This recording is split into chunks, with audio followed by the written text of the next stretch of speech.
Welcome to the last day of British summertime. In case you forgot.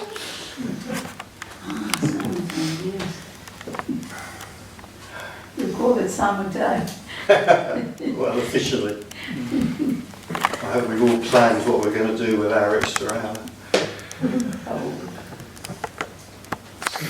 Sleep. Get back that hour of lost sleep from the spring. Yes. We should pay it back with interest, shouldn't we? I mean, we lend them an hour for 6 months, they should give us an hour and 10 minutes back. Yeah.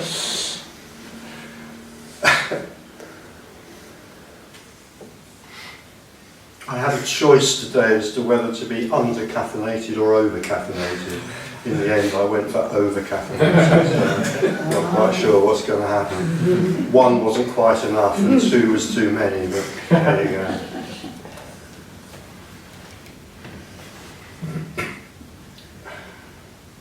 Anyway, welcome, particularly if you're new and haven't been before.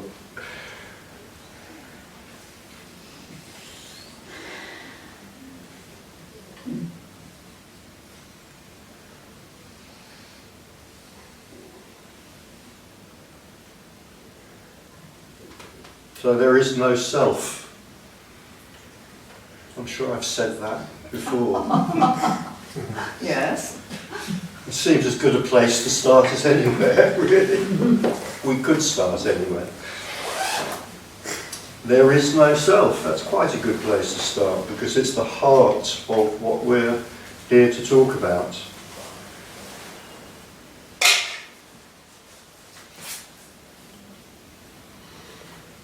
We'll unpick that a bit more as the afternoon goes on, I'm sure, but for the moment I'll just leave those 3 words hovering in the air. There is no self. So if there is no self, well, what is there? If the self is really absent, well, we could say a kind of illusion. We're using that word illusion in a very careful way. It doesn't mean something that doesn't exist necessarily. An illusion is something that is different to how it appears to be. It's worth making that point because I was watching a bit of a video, I can't remember who it was, or reading an article it might have been in recently, and they were picking this great fight over the word illusion, claiming that people who talk about non-duality in this way say that there's nothing that's real.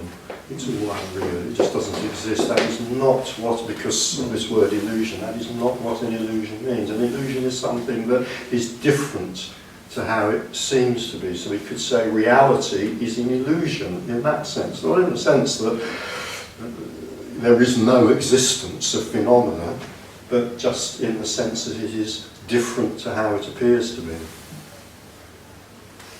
So there is no self. So if there's no self, then what is there? Well, what there is this.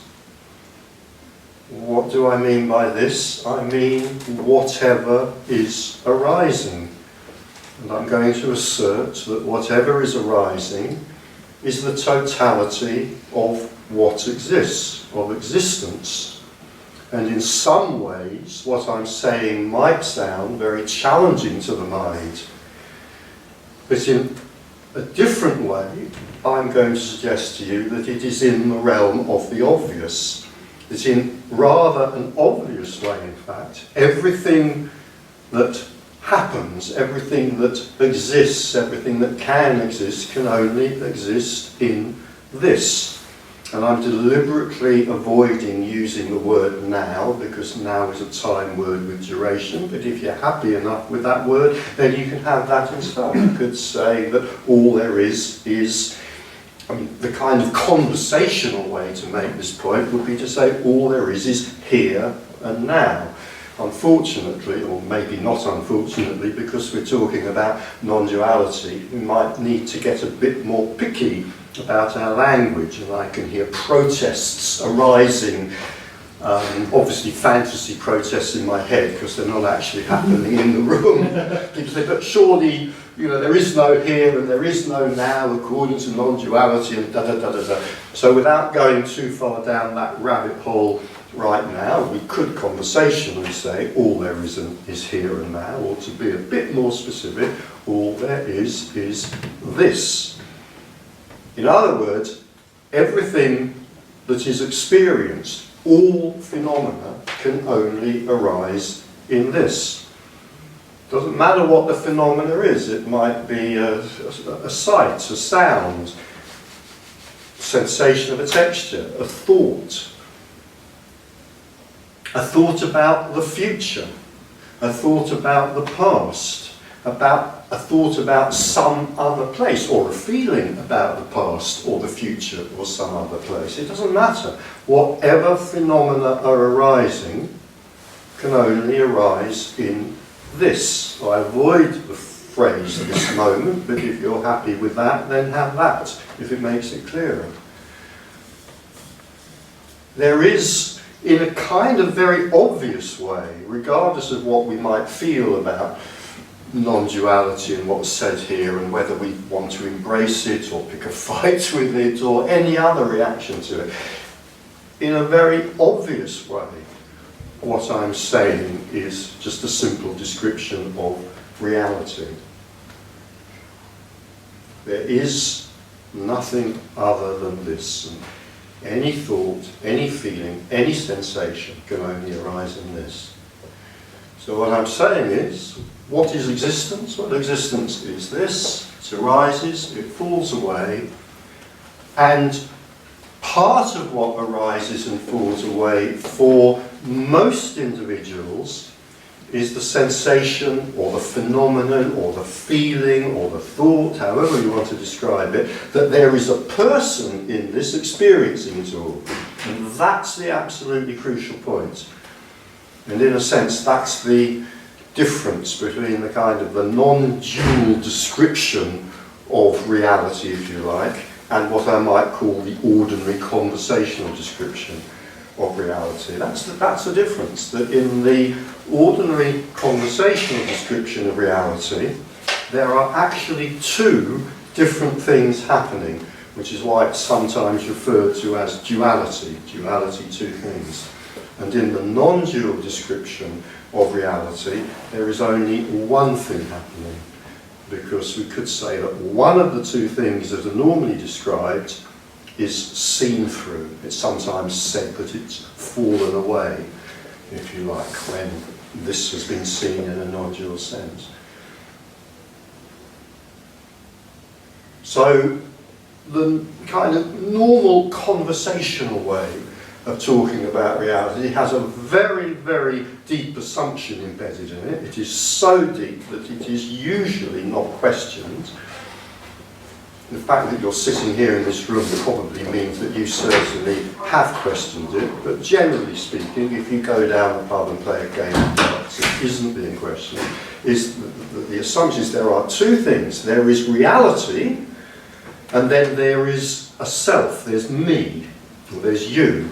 There's a person who is moving through that reality and negotiating with it, or having to negotiate with it, having to manage it, having to manipulate it, if you like. Now, this is the crucial difference, okay? So we could say the normal view, the average view of reality is that it is dualistic, so it consists of two things. This is a bit of a puzzle, could be a bit of a puzzle, because of course there are lots more than two things. I mean, there are more than two things in this room. So that's obviously not what duality is pointing to. Well, there are 10 chairs, that's not duality, that's whatever the Latin word for 10 is. That's not what the normal view is pointing to, and that's not what the word duality means. The word duality describes this attitude, this feeling, this belief, whatever word we want to use for it, that there is a world, that's one thing. There's an external world, if you like, and that's one thing. And then separate from that, right, living in separation, which is a phrase we'll come across over and over again with non-duality, living separate from the world within which I move, there's me, a person, an individual, whatever it is, whatever word we want to use to describe it. And me, the individual, the person, the I, moves through this external world and has to negotiate with it. and has to live their life inside it. I have to negotiate with the physical aspects of this world, but much more importantly, much more problematically, I have to negotiate with those other rather difficult objects in the external world called people, called other people. So here I am, the normal state of being, let's call it. It's normal simply meaning the average state, the state in which most of us live, is in this assumption. I'm separate from the world, so I live in separation. I'm not the same as the world of external things, so there are two things going on, duality, the external world and me. I move through it, I have to negotiate with it, and that's pretty problematic sometimes. And of course, this implies that there is something called space through which I move, and there is something called time through which I live. So I move through space and I live through time. And I've said before, and I'm probably not the only speaker on this subject to use this metaphor, I'm sure I'm not, that a person lives in time rather like a fish lives in water. You know, time is the stuff through which we swim. If you don't like that metaphor, you can have space as well, if you like. We could say time and space is the water through which a human swims as a fish swims through the sea or up the river. And this is the kind of average experience, if you like. I'm going to suggest to you that it's not the experience into which we're born. In other words, the newborn human, the newborn being, doesn't live in separation. There is no concept or feeling or belief or however you want to describe it, of separation between the newborn and the world in which they live. There is, we could say, simply oneness. And in this phrase, there is simply oneness, or there is oneness, is used over and over and over again by many speakers and writers about this, including me. And it simply describes a reality in which there is no sense of separation. There is no sense that the individual is separate from the world that they apparently move through. So the suggestion is that we could say we are born into a state of oneness without that sense of separation. But at some point, and we could discuss, argue, have different opinions about when exactly that is, but it doesn't matter, so it's a bit pointless to go down that track. At a certain point, I would suggest perhaps as kind of mental consciousness arises rather than just sensation consciousness, as that arises at whatever age, a year and a half, 2 years old, whatever, younger than that some people would say. As that arises, then usually, I'm going to throw that word usually, almost always a sense of separation also arises. So you could say that to start with, we live in a kind of innocence in which everything simply is. There is just existence, and then after a while that innocence is lost, and now there is everything else, everything other, and there's me. And if we wanted to get fancy philosophically and go down existential roads and things like that, we could say, hello. Hi, Richard. Hello there.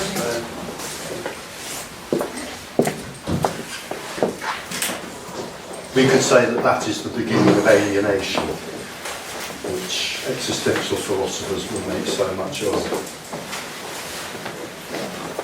So the suggestion from here is that that sense can end, that sense can collapse.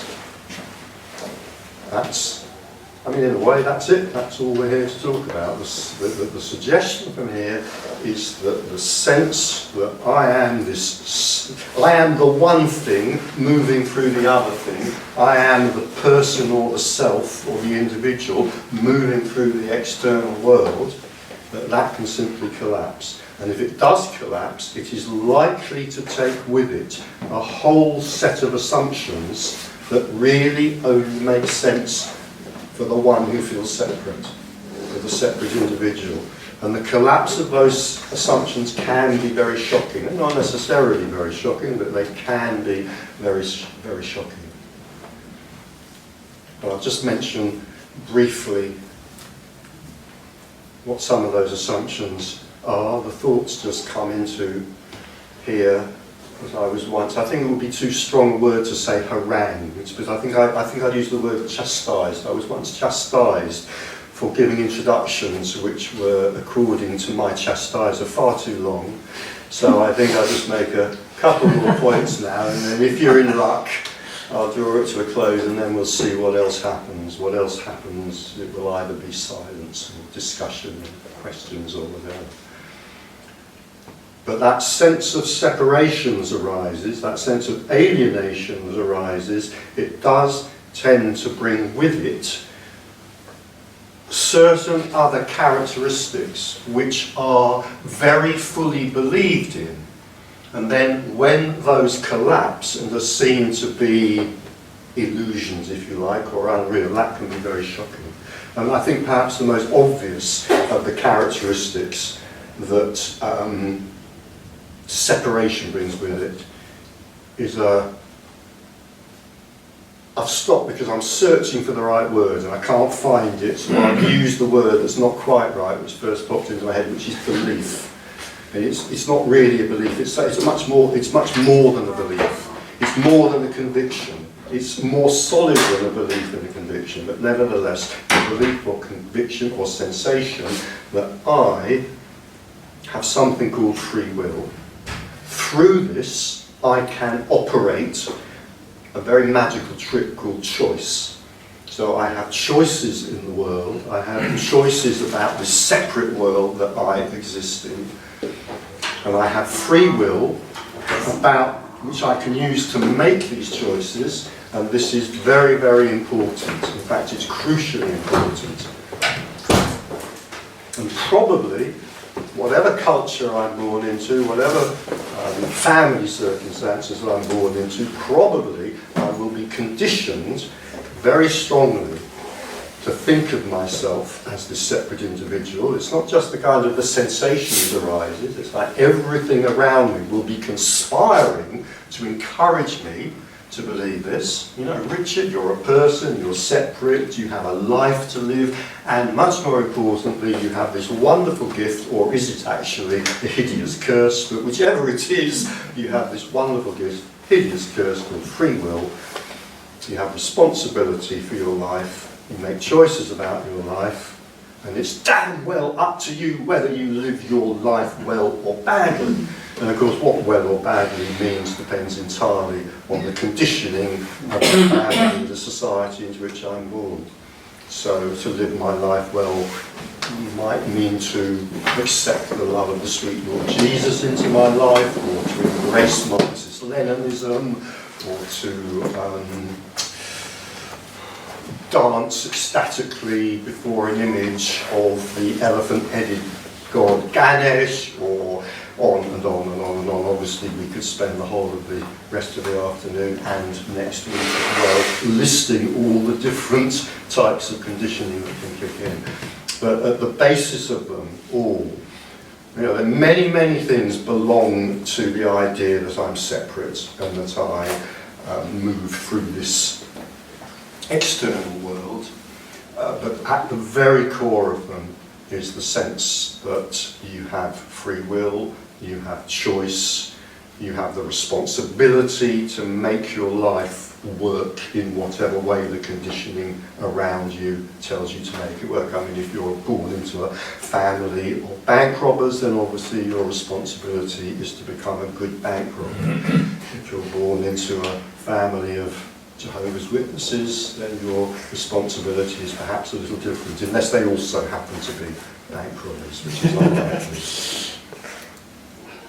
So the suggestion from here is that all of that can just collapse. It can just collapse. If the sense of person collapses, even for a split second, as often happens. Often there can just be a split second opening to what I'm talking about here. It's like the person is gone just for a split second and then immediately back again. And we might think, well, what difference can that make? Just a split second. But even a split second of seeing the emptiness of everything.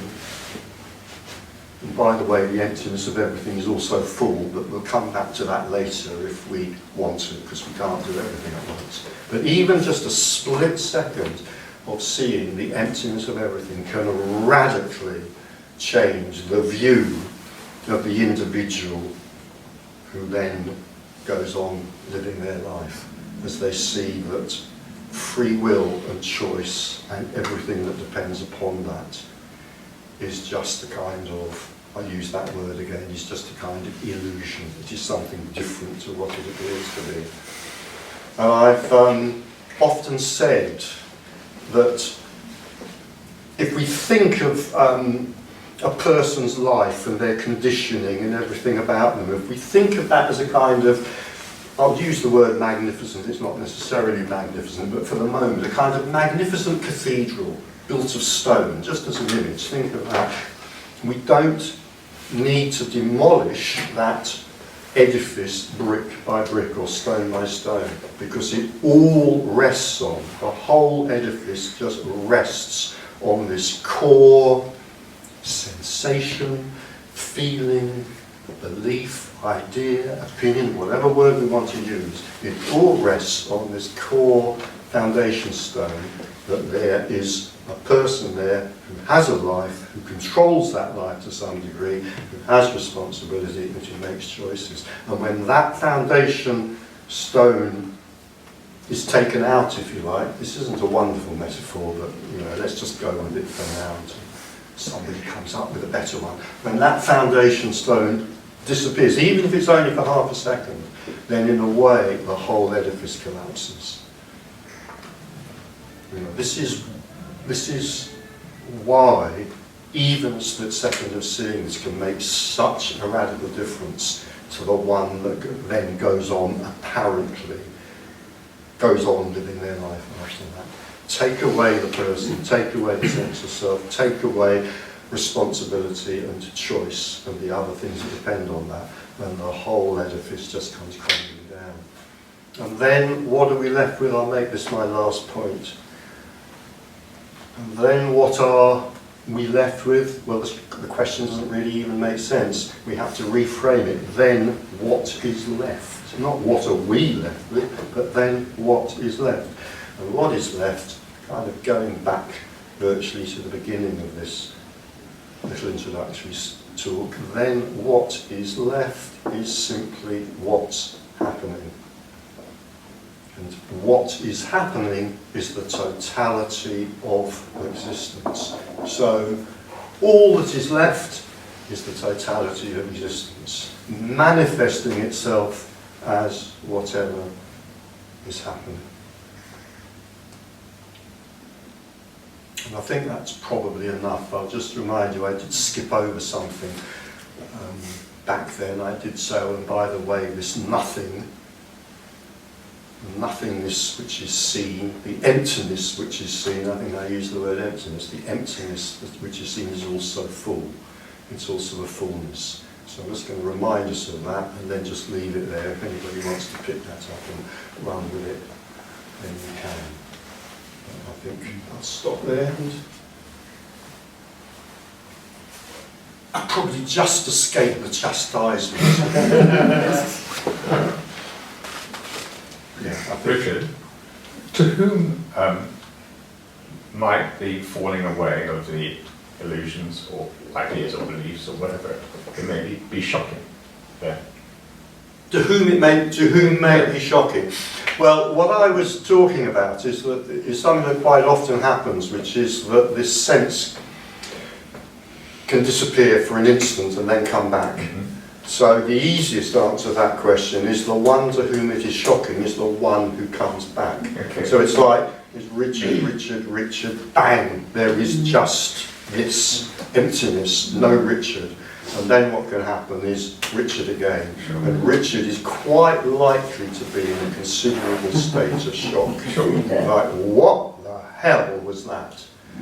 But when Richard doesn't come back, Yeah, then there's no shock. there's no shock. Yeah, yeah, yeah. So again, bringing in these two words, emptiness and fullness. So what I describe, what many other people also describe, is there can be the seeing of emptiness. That this is empty and this is empty. This is, if you like, an empty arising, of apparent phenomena out of nothing. But there can be the seeing of fullness. The seeing of emptiness on its own doesn't have to, but it's quite likely to produce that sense of shock. When fullness is also seen, it's like, then that's just complete. It's completion, if you like. And that is less likely to be shocking. Whatever feelings and thoughts might arise around that are likely to be different. They're likely to be feelings of fulfillment, maybe, being filled full. Everything being filled full, because everything is both empty and it is filled full. And I know that sounds paradoxical, but what can you do? Yeah.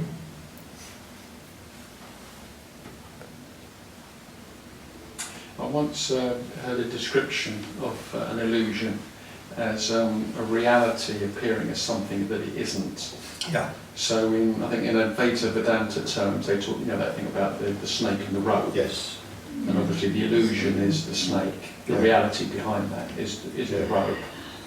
So even an illusion, obviously the idea of saying, oh well, I suppose the confusion is if it said, well, that doesn't exist, then that creates confusion. Absolutely. So, well, if it doesn't exist, well, I can still see it, a bit like a mirage. Yes, a mirage is a good example of an illusion. Yeah. So everything is an aspect of reality, or reality if you stroke oneness, or whatever, or the totality of existence, as you said. So, yeah, there's nothing that is apart from it. It's all happening within that. But I was also thinking that, but within that, there also, even if, say, the sense of self is seen through, and the person no longer exists, but within that, there still seems to be, you mentioned before, the idea of preferences taking place within that, Yes. and or things that, something that may resonate with you rather than, I say you, but something that resonates rather than something that doesn't resonate. Yes.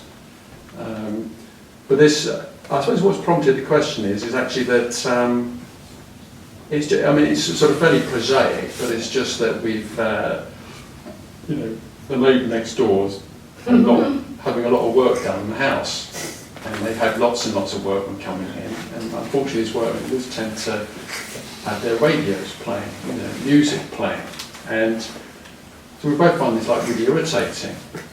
And we sort of heard something what Jean Klein said, that these are all things that are just appear, it's all part of oneness, or whatever. And then somebody asked him a question, you should be able to live by the side of a motorway. And so you then think, well, perhaps I'm being really intolerant. But your irritation is part of oneness. It's just oneness arising is irritation. Yeah. Because I suppose it's sort of the sense you're thinking, somehow is this a person getting irritated by sort of the noise next door, or should I be more sort of relaxed about it all and just allow it all to appear in awareness? And thinking, tendency might be thinking, somehow is there a failing that definitely that I'm not treating it in awareness, and it builds up, and then you think, then you still steam next door and say, can you turn up? But that didn't happen. It didn't happen, no. But but it's the preferences, isn't it? I suppose, Yeah, preferences. I mean, there are a number of really crap ideas that kind of get put on this and cause a huge amount of unnecessary argument, because if we just recognise them as crap ideas, we wouldn't have to argue about them. And you mentioned two things. Oh, we got two of those really cool crap ideas here, and I've forgotten what the first one was now, because I have the memory of a gnat. That's the other thing. This does tend to destroy your memory as well. Yeah. But this thing about preferences, of course, there are preferences. Why wouldn't there be a preference for a quiet environment rather than an environment interrupted by hideous noise from a neighbour? Why, you know? But one of the chief crap ideas is that if there is some kind of I've stopped because I can't think of a phrase. If there is some kind of spiritual rising above and development and so forth, which in itself is a pretty crap description, but if there is that, then of course we should have arisen above our lowly human characteristics, such as, you know, preferring to have a quiet environment rather than, you know, and this idea that we should, something about being spiritual, which is not a good word, you know, or non-dual realization or whatever, which is also not a very good phrase, but never mind. Something about that should confer a kind of beatitude upon us, whereby the character is no longer ruffled by anything. So there are no preferences. Another one, which I think is equally devastatingly crap, there should be no opinions. You know, I mean, later on after tea I will do a plug for my new book, and I can tell you that is a book full of opinions. There are about 15 opinions on every 5 pages, 3 to a page probably. But this is kind of very much part of the sort of great sort of spiritual miasma in which so many of us swim. I'm particularly conscious of this at the moment because very recently I happen to have been chastised very severely by a Buddhist, as I used to know, who's taken great exception to various things that I've said, and has not brooked her words in telling me this. And it absolutely, you know, sort of shot through every word and every phrase of these assumptions about how we can become better and more spiritual. And what that means is we transcend our opinions, we transcend our preferences, and everything kind of becomes the same as we kind of float around in a kind of sort of wishy-washy bliss. And I mean, there are many people floating around in a fake wishy-washy bliss, and it's quite obvious, you know, and generally speaking, I'd suggest it's best to avoid them, because when we float around in an assumed sort of spirituality, usually what, not always, but usually what we're doing is rejecting our shadow, and that makes us into very dangerous people. So I'd always recommend, you know, if you're with somebody who's floating around in a sort of spiritual state, that when you leave them, check your back and see if you're bleeding. Yes. Isn't it the case that this idea of spirituality is... It's a cage, it's a prison. Or a big heavy coat. Yeah, I like a coat. The suppression of what will actually make. Yes. Whereas what seems to happen is when freedom, for want of a better word, then anger possibly does arise, but it is cleaner and fresh and real. Yeah. But also the other characteristics, perhaps, that you know, compassion, all those sort of words, are also arise naturally. Yes. And one doesn't have to become compassionate and do compassionate works in order to... everything arises more cleanly and... Yes. Yes, and again I talk to people or read people or I'm contacted by people, and they'll say exactly that. In a way, you could sum that up by, in a way, it's quite likely that the one who is left, the character who is left, whatever, is likely to become more extreme in that way, because everything is likely to be felt more extremely and perhaps expressed more extremely. So instead of 4 days of irritation, there might be 5 minutes of anger, and anger is more extreme than irritation, and more compassion as well, more empathy, more compassion, more anger, more everything, because everything is just lived more naturally. And when these energies come up, you know, the kind of conditioned and neurotic mind is not so active in suppressing them. So yes, absolutely. And going back to this word freedom, I mean often or sometimes that's a place in which we start with the introduction to this. It's so important, you know, that what is Advaita, what's non-duality, it's freedom. You know, it's freedom, and my memory resolutely refuses to give me the name of the person that said that. There is something of the wind of freedom blowing through Advaita. It's a beautiful quotation. I wish I could remember who wrote it or said it. What? Is it Alan Watts? I don't think so, no. Blowing through what? There is something of the wind of freedom blowing through Advaita. Blowing through non-duality. Blowing through non-duality.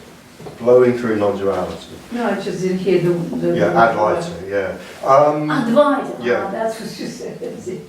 I think that's Yeah. absolutely cool, you know, and it's, in a way, it's, I mean, when, in talks, I always put the emphasis on freedom from.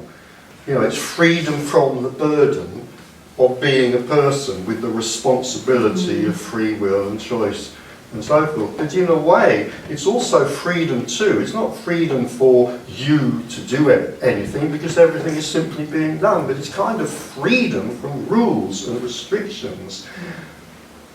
You know, and that thing, oh, there shouldn't be preferences. Oh, I'm a spiritual person, so I shouldn't be angry.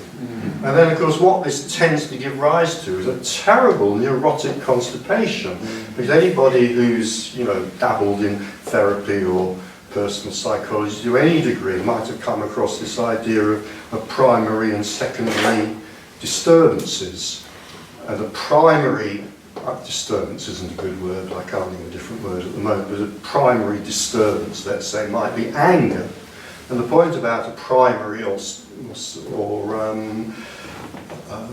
fear or sorrow or whatever, and the point about a primary disturbance is it doesn't usually cause a lot of problems. You know, anger's anger, it comes up, it goes away, so what? But what the neurotic mind does is it turns it into a secondary disturbance by adding a neurotic story to it and by dampening down the feeling. And I'm talking a bit metaphorically here, but only a bit. It dampens down the feeling so that it isn't fully experienced and turns it into a kind of subdued version of itself. So anger becomes irritation or annoyance. The difference between anger and annoyance, there are two differences. One is annoyance can go on and on and on forever, whereas anger is usually quickly over. Some of us probably know people who have been irritable for the last 10 years without interruption. I bet nobody knows anyone who's been angry for the last 10 years without interruption. It's just, you can't do it. It's just, you know. The other thing is that with the secondary disturbance, like irritation, is that there tends to be added to it a neurotic story in the mind which keeps it going. So the anger is expressed, it's felt, maybe it's expressed, maybe it isn't, but it's felt fully, maybe it's expressed, and then it's gone, and it's done with. But the irritation feeds off, it both creates and then feeds off this story in the mind. It's kind of like a feedback loop, you know, the feeling provokes the story, provokes the feeling, provokes the story, and that can go on forever. And those stories will tend to contain within them a lot of shoulds, oughts and musts. Shoulds, oughts and musts about what I should be doing, which produces guilt, and shoulds, oughts and musts about what you lot should be doing, which produces irritation. So, in a way, we could say that when this is seen, there is a tendency simply for life to be lived more naturally in that sense. But as I said, I think one or two of the most crap ideas of all that we come across in spirituality, I'm using that word deliberately and consciously rather than non-duality, but we come across it in non-duality as well, is that there is a kind of higher plane of living on which certain feelings should not arise, and then the higher plane of living on which preferences should also not arise. Well, probably best thing to do with any crap idea is to recognise it as such.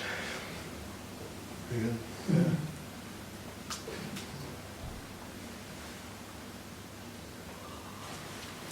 But I've often recommended before that if anybody likes their irritation and wants to hang on to it, then firstly don't go near any decent psychotherapy, don't go near anything to do with non-duality. If you want to keep your irritation going. That's a good idea. It's too late for you. You're sunk. You're in it.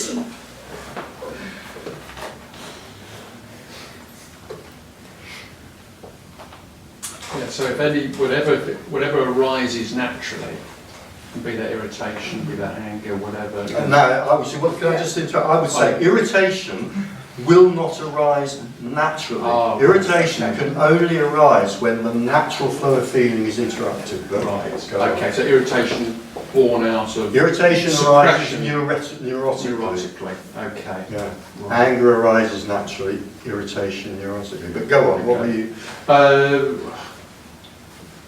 No, I was going to say whatever arises naturally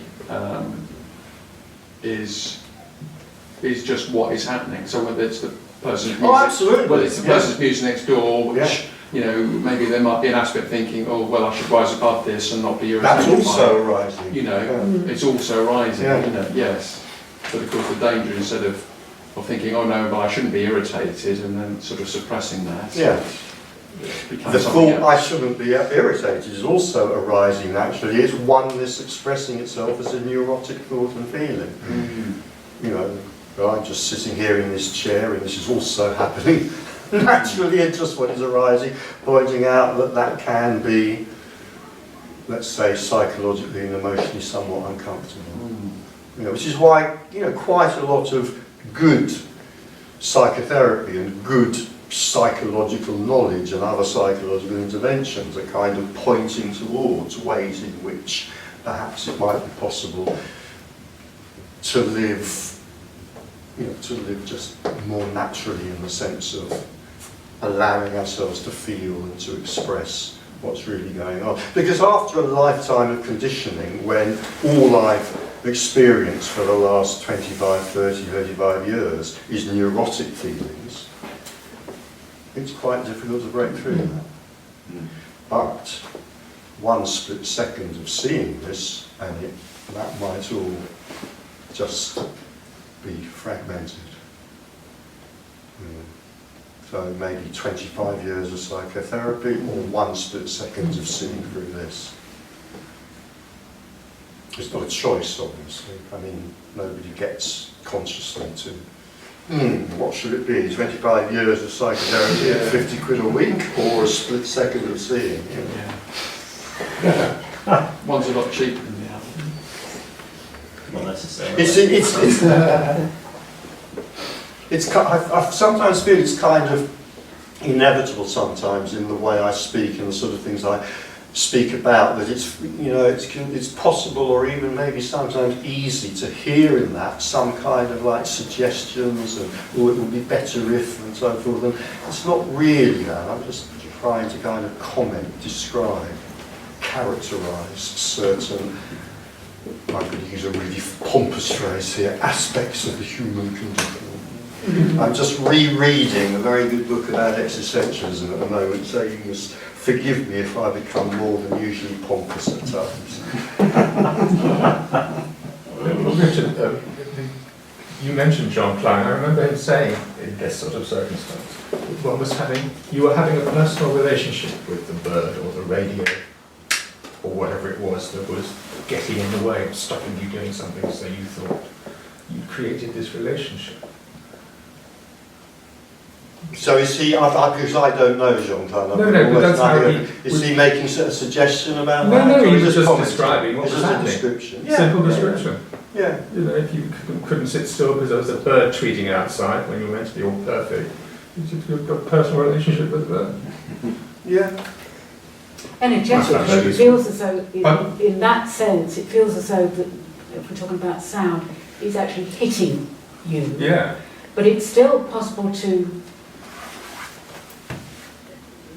be empty and open and all that, and the sound still not to be one's preference. Oh, I And agree with you. It's a completely different energetic. Yeah, I totally agree.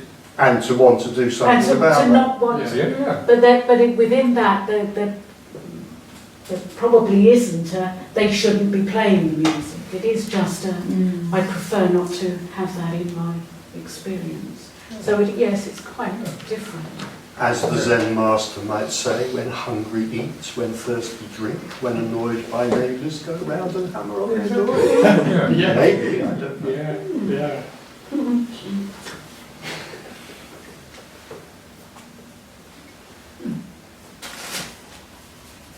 Yes. So one of those crap up ideas I think we could simply describe very simply as rise above it.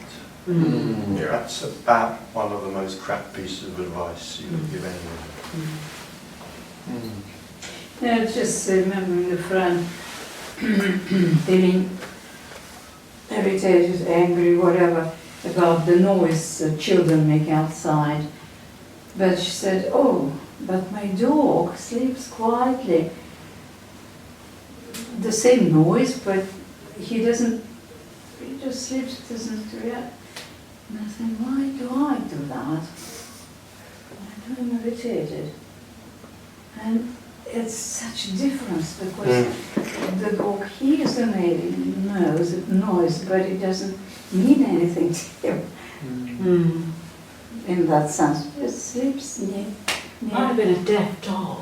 I'm thinking No, dog no. next door. Also, your dog probably likes chasing rabbits in the park, but my guess is you don't like chasing rabbits in the park. So No, I mean, the dog's it's a different energy system. What is there because she thinks that it's not right that there is a noise. They shouldn't be like that. So should comes in. Should comes in. But the dog hasn't got any shoulds. The dog has no shoulds and oughts and musts. No. Yeah. It's more nature of life like that. Yeah. Richard, is there anything you talked about when a person's born and there's no separation and then they feel separation and then it may collapse? Is there anything qualitatively different about the innocence, so when they're first born and they feel no separation and then when it comes back, is there a difference between those or they're the same thing? Is there an awareness of it? So if you ask a child and they could speak clearly about it. And they couldn't. They couldn't. Because it's pre-verbal, isn't Yes. it? As language. But, but is it the same thing when it collapses, or is there something? I'm prepared to sit here and say, in essence, it's the same thing. Yeah. But beyond that, all I can say is I don't know, and I don't believe anybody does. It's unknowable. Precisely because what we're talking about in the baby, it's pre-verbal, it's pre-thought, it has to be.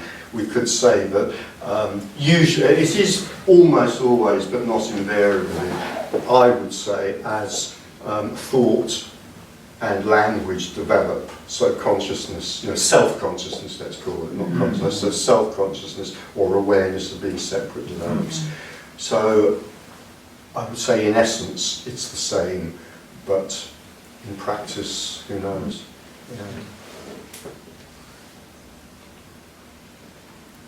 But doesn't this original? It's a very interesting question, that. No one's ever asked that question before in This original 50 state, years of talking about there's this. the original beingness of the newborn, which we all were. Isn't this the essence of what,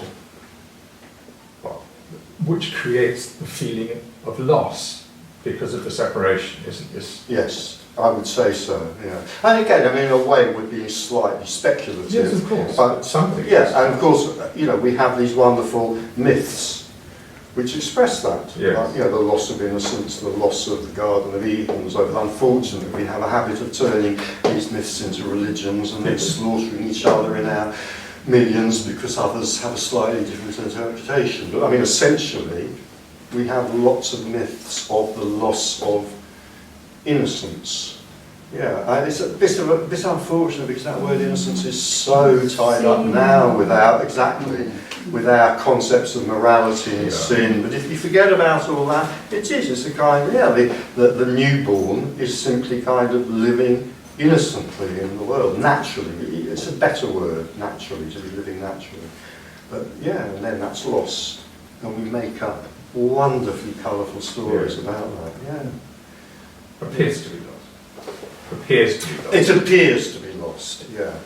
It appears to be lost. But to all intents and purposes, to the one who feels separate, it's the same thing. Yes. Yeah, yeah.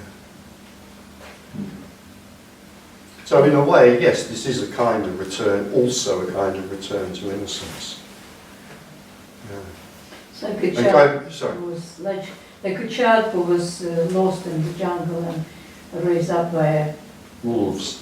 whatever and doesn't speak, but so the mind doesn't develop this Yeah. whole construction of there are cases like that. It's not a, it says Kipling or whatever, but it doesn't develop the whole Yeah. language construction, maybe body language, but not some sounds, but not that particular Yeah. verbal or written. Yeah. That's a good point. I mean, if someone were raised, grew up in the jungle, By wolves. Well, we know what happens. They go Well, on to found become Rome. wolf. But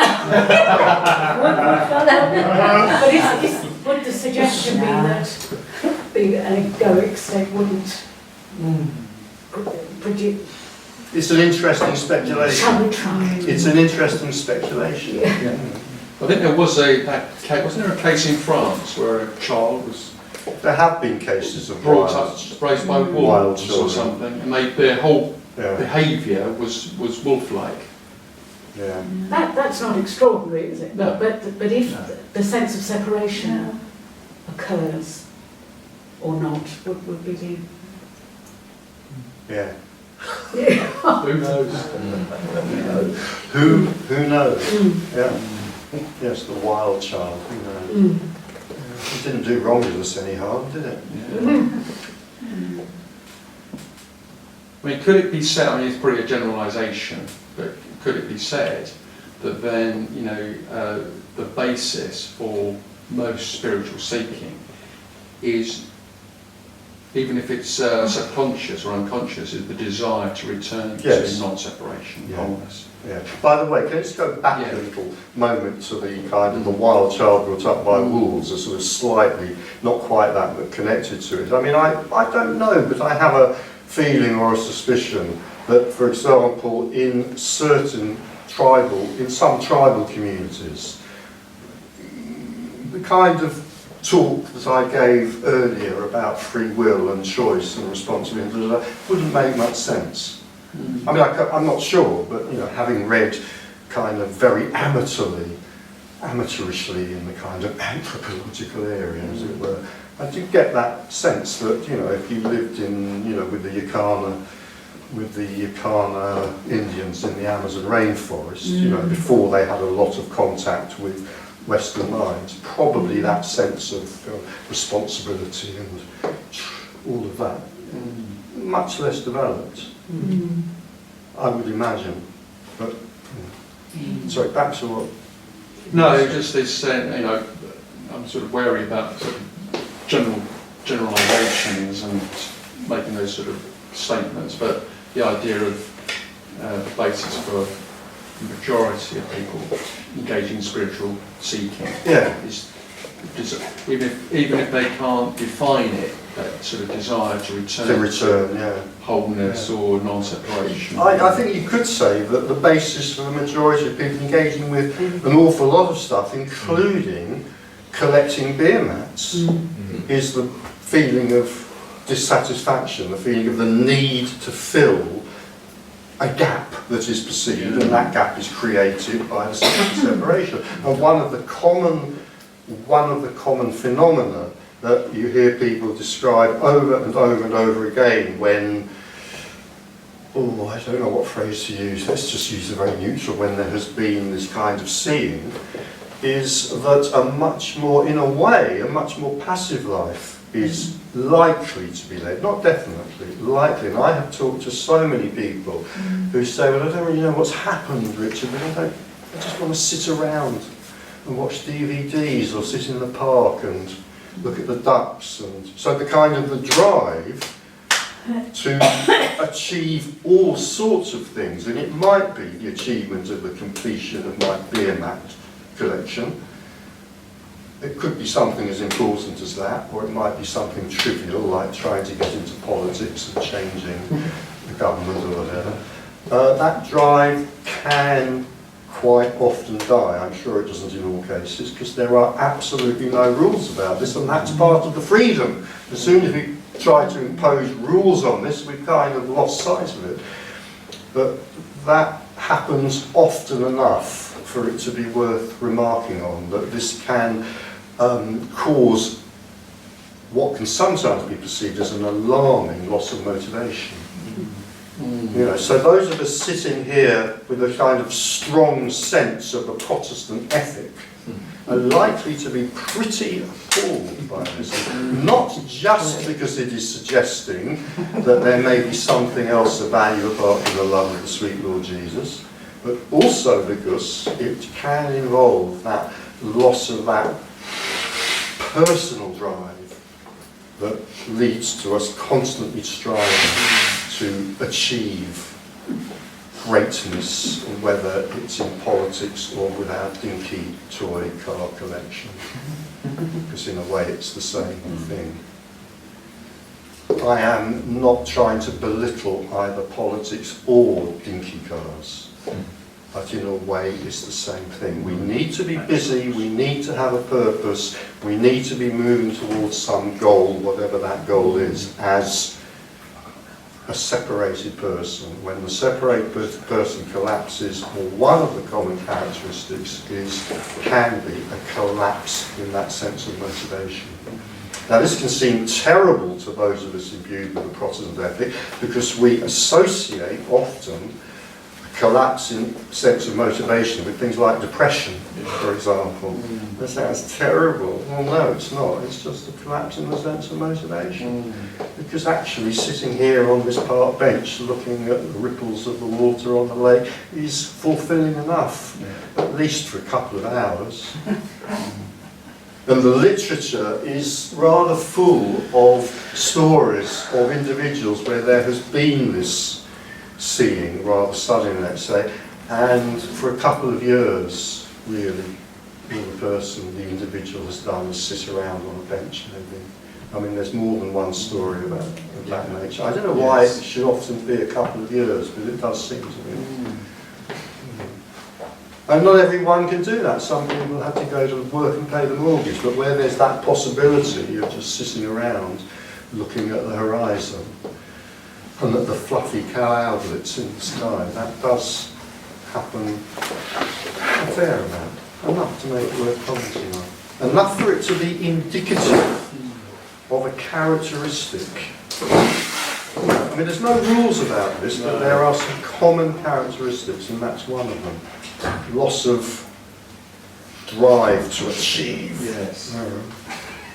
But I'm presuming also that if actually there is like a temporary awakening, but then so the person falls away, there's a glimpse that's seen, but then the person returns, and that loss of motivation still persists, that could It'll be for a different reason. You take into depression. It will be for a different reason, I would say, that where there's a kind of an awakening and then that goes, and the person then sits around on a settee doing very little, it's probably because of despair, which is very different.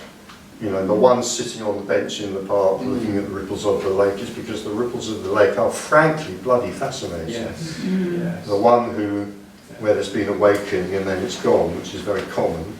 Commonly what follows that in the story of time is despair. So if they're sitting around, they're probably not noticing the ripples on the lake because they're too sunk in their own despair.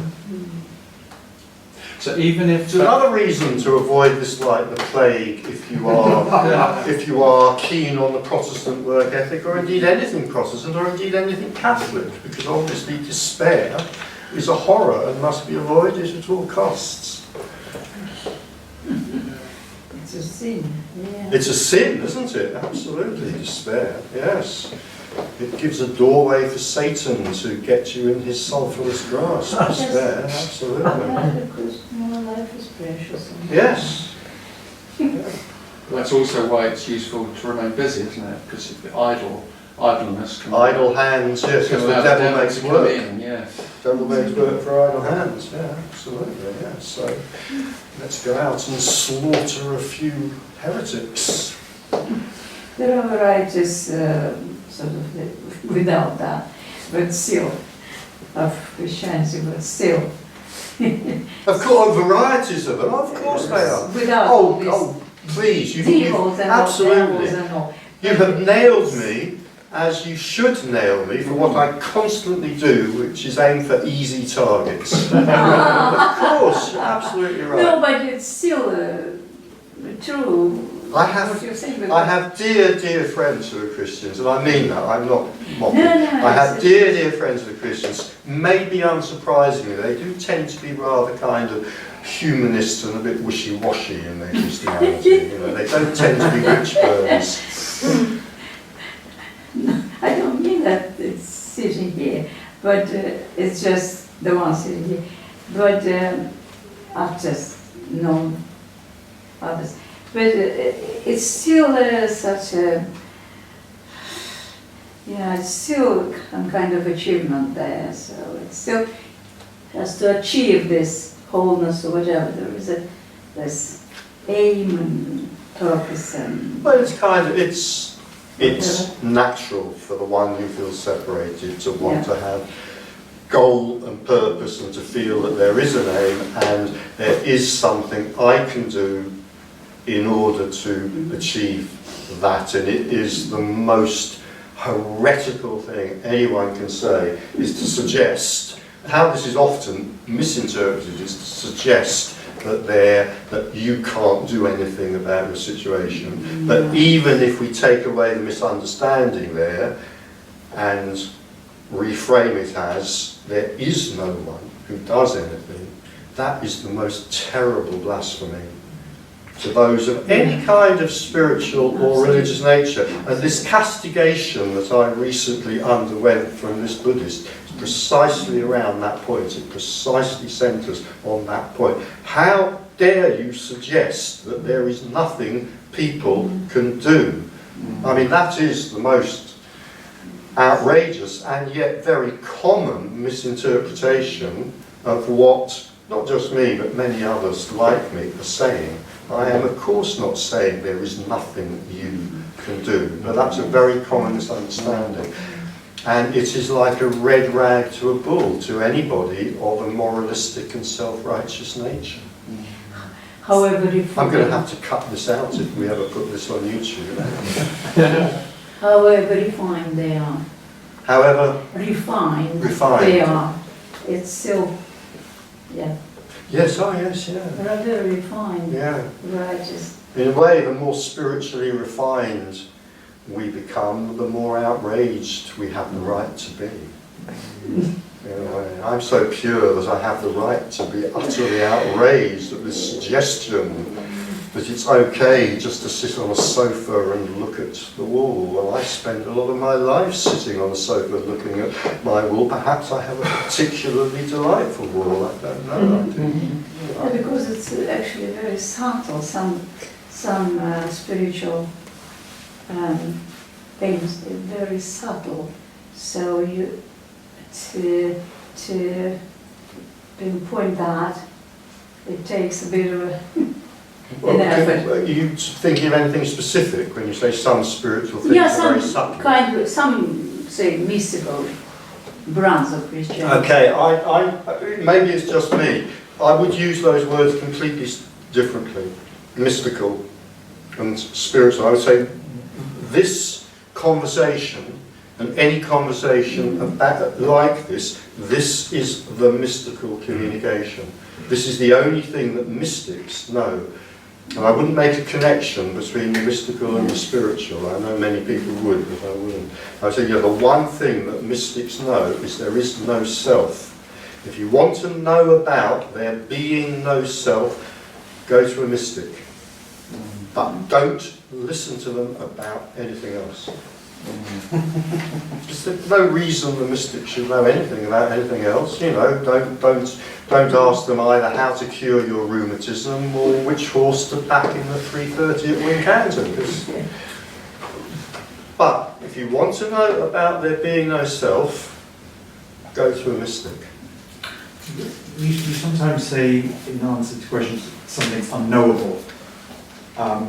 And in our kind of original conception of enlightenment, we would imagine everything is known, but you often say it's unknowable. Yes. So do you think there's a state where, so I might ask, how did the universe begin? And then ask, how did that begin? How did that begin? Whereas I get the impression sometimes there's just an awareness that you can't, or that can't be known. Yes. But is there a state where that is known? Presumably there is an answer. I'm going to say that's unknowable. Yeah. Is there a state where the unknowable can be known? That's unknowable. But so with separation, that's deeply unsatisfactory. Of isn't it? course it is. The mind hates it. But then how come that becomes fine? Where the answer just, it's unknowable. When the self collapses and it's just recognised. You see, when the self collapses and it's recognised that certain questions are unknowable, then the mind tends just to forget about them. Up to that point, the mind worries away at them. So for the separated mind, yes, questions. One of the phenomena that occurs sometimes when people come to meetings on non-duality, they often start with lots and lots of questions. And as time goes on, the questions die. They don't die because they've been answered. They die because we begin to recognise they will not and cannot be answered. So tell me, Master, what happens after death? And the Zen Master replies, I don't know. And the student is shocked by this, about the appalling ignorance of the man that up to this moment had looked on as a demigod, or perhaps as a god. And the student stutters out, but you're a Zen Master.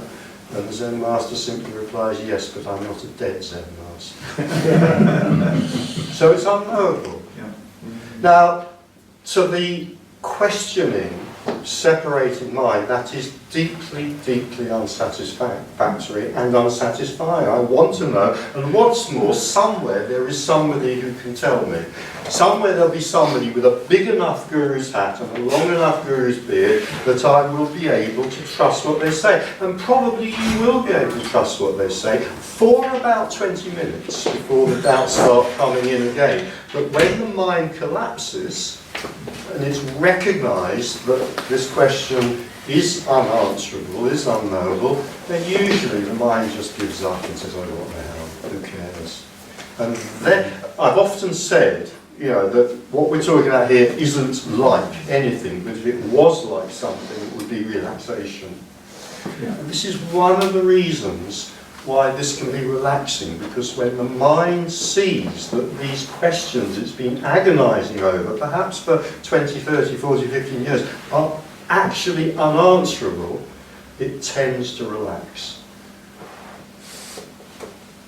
You can kind of get close to it logically. Right? If there's no one there, how can no one know anything?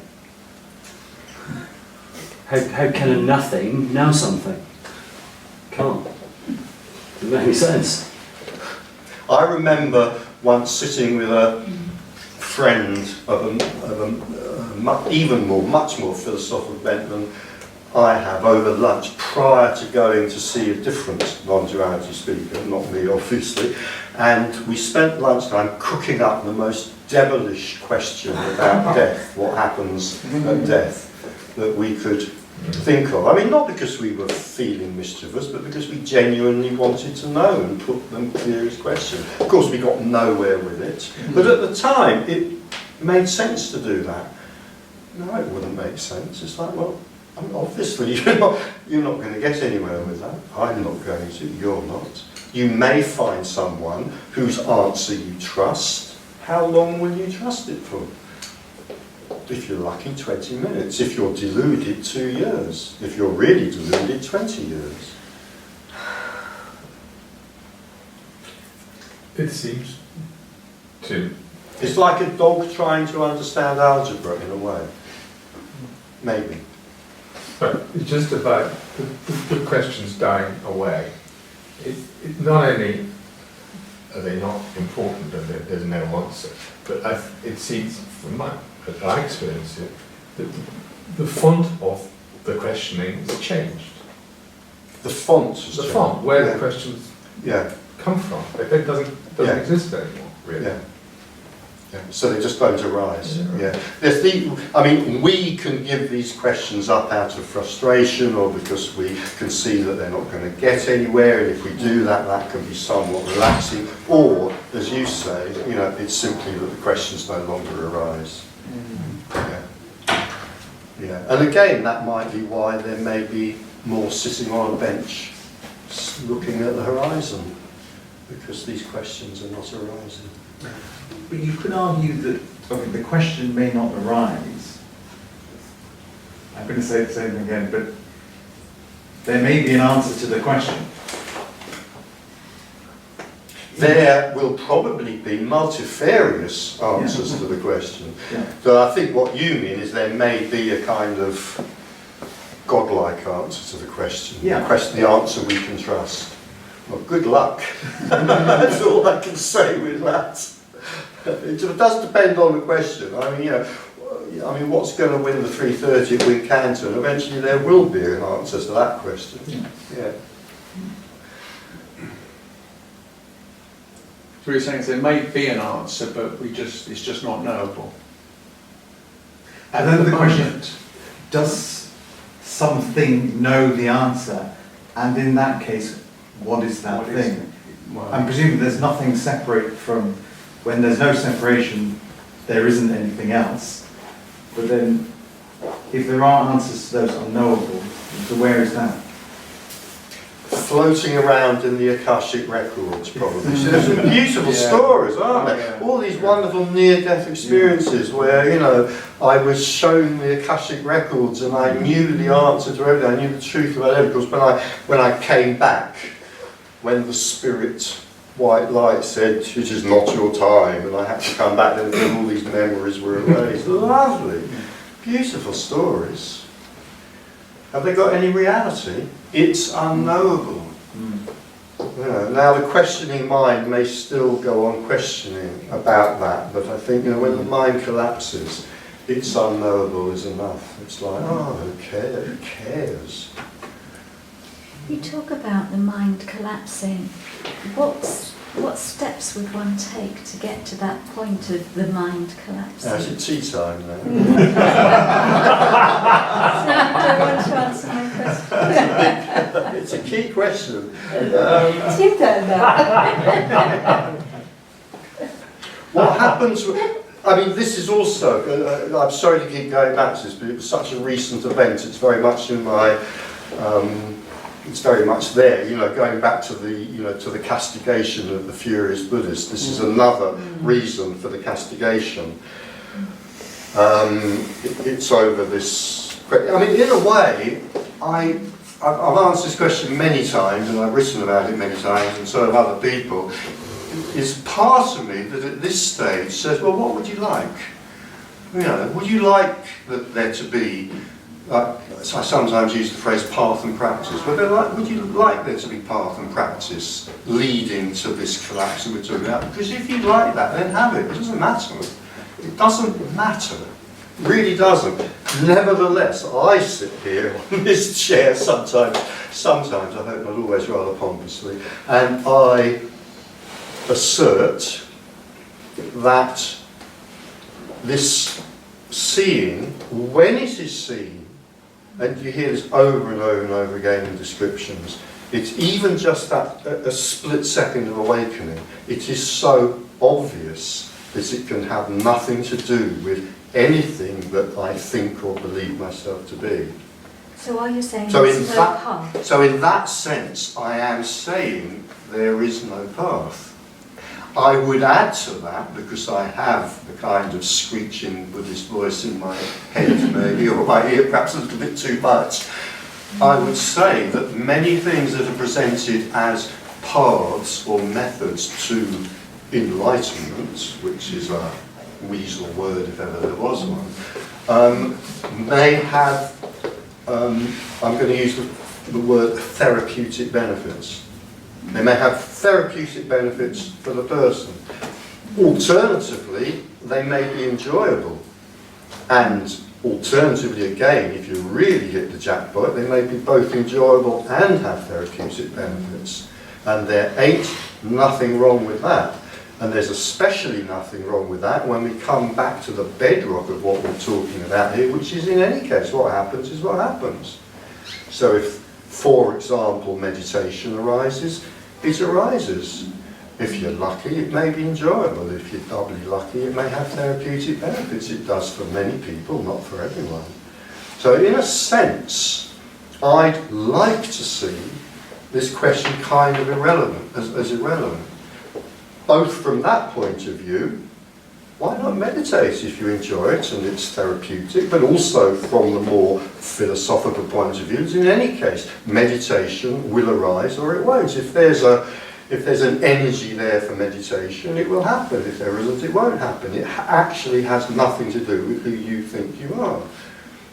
You know, so, but that's not good enough for the enraged Buddhist or Buddhists or whatever, because there has to be this very, very powerful, strong sense of purpose. We are going somewhere, we're going to a goal, and I have control of that, I can make choices about that, there is something I can do about that. You know. But in a sense, I'd say, well, if you're following a spiritual practice, you know, if the sense is I am a person, I'm separate, and I'm choosing to follow this spiritual practice, and I might feel there's a dilemma there, you know, would it be better if I didn't, something like that? I just thought it just comes down to very simple things. You know, is it enjoyable? Do you find it useful? If so, what the hell? Do it. If it feels like hammering nails into your head, then perhaps it would be better to give it up. You know, is that okay? So there is no path, there is no practice.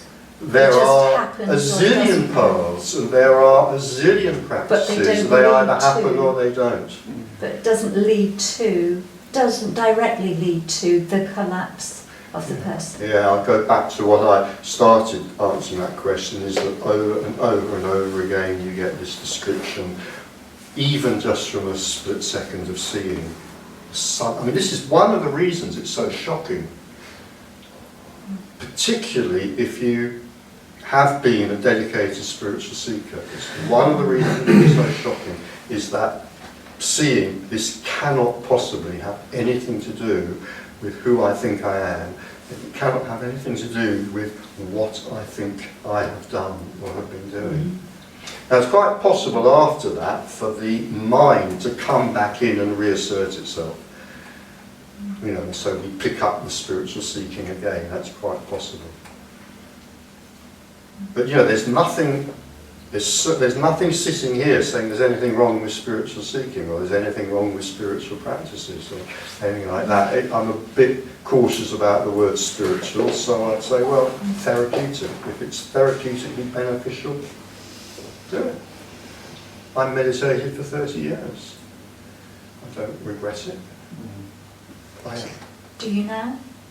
Do I now? Yes. No, not structurally, no, because it's like the difference between meditation and not meditation has kind of collapsed. So formally, not formally as in form, but formally as in kind of structurally, no, or hardly ever. But that's not anything to do with any decision that's been made, it's just what's happened.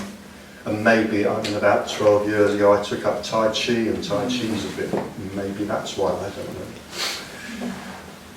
But, you know, 30 years of it was very beneficial. What do I mean by that? Therapeutic. Yeah. So that sort of goal orientated.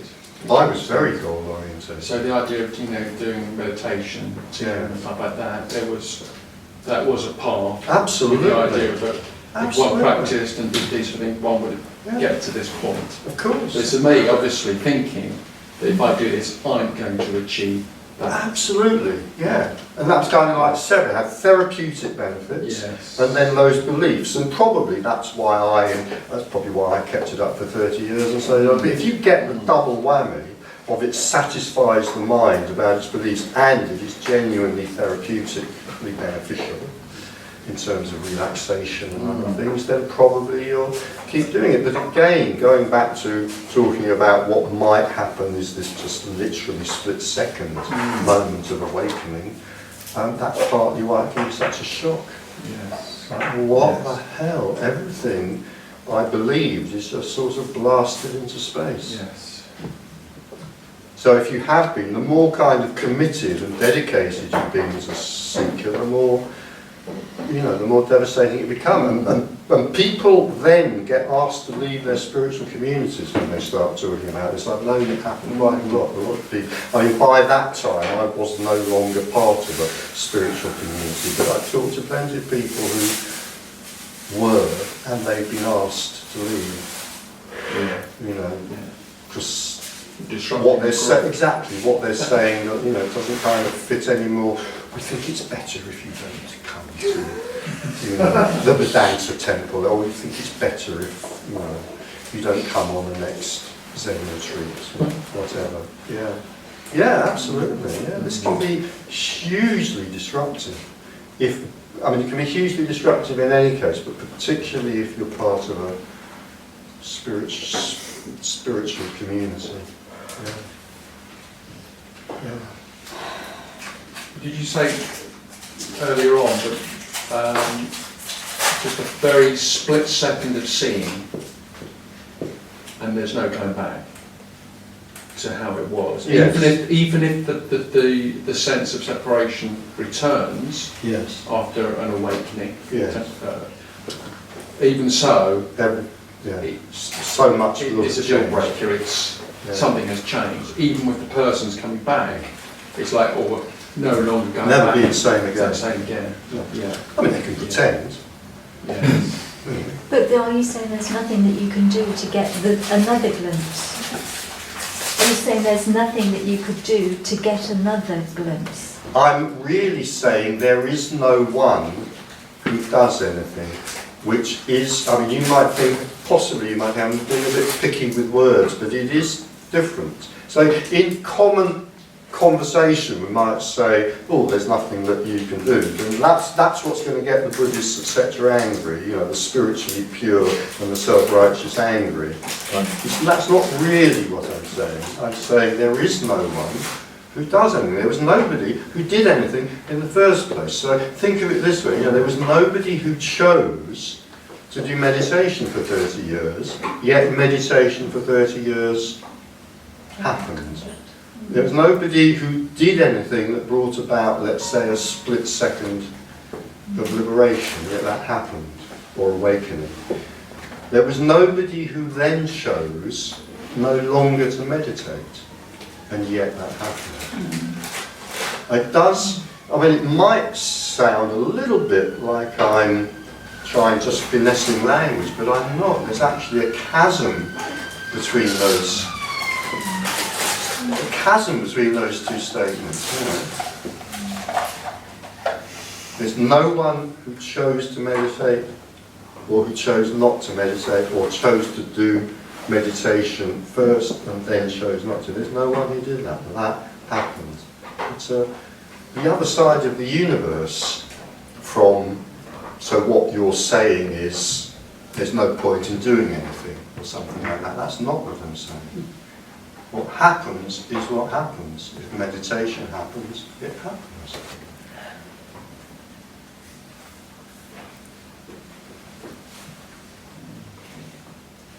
You've got about 2 minutes before tea if you want to come back to me on that. I'm a sucker for punishment.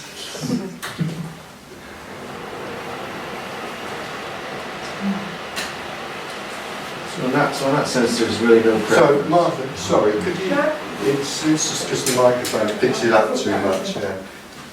So in that sense, you could say there really is no preference because it's just what's arising. You may call it a preference, but that's what's happening. Which Yes, a resolves that. preference is what's happening. Yeah. Which may throw light on why the way I'm suggesting it is, you know, to say that there should be no preferences, which is what some spiritual individuals might say. Notice the should coming in there. That's why there should be no preferences is kind of a bit irrelevant, because basically preferences arise or they do not. I feel like throwing in, I mean, I know it's tea time, so I'll just throw this in, and if anybody wants to come back to it afterwards, do. But I feel like there are certain kinds of preferences, like addictive preferences, that can get blown out of the water by this. And there are cases, you know, on record like that, you know, like long-term alcoholics, and there's kind of awakening and the alcoholism's gone without any process apparently having been through. But yeah, preferences arise. Before seeing this, preferences arise. After seeing this, preferences arise. They may be the same, they may be different. There are no rules, but there are tendencies. Is that okay for now? Yeah. Okay, we can come back to that if we want to, but for the moment it's tea and Vicky. I've got a question, and it was when we use the word awakening, there's a sort of general sense of what that is. It's when there's the sense of being a separate person drops away. Yeah.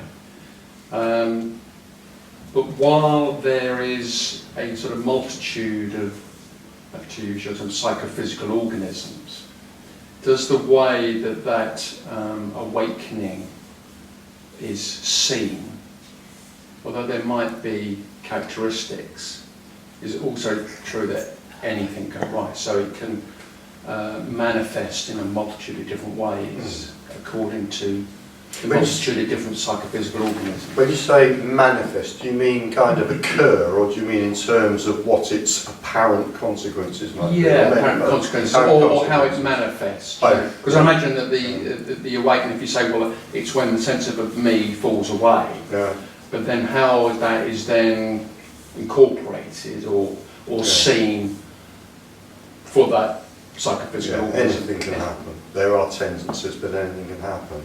How it arises, I'll just throw this in. I had an interesting discussion over Skype a week or two ago with someone about this, and from talking to them, I might be wrong, but it sounded very much like, you know, everything there is to be seen that we talk about has absolutely been seen, both from the descriptions and also from kind of the occurrences that have happened subsequently in terms of how that character is now experiencing their life, but with absolutely no conscious recognition of any kind of event whatsoever, of the kind that we talk here about commonly.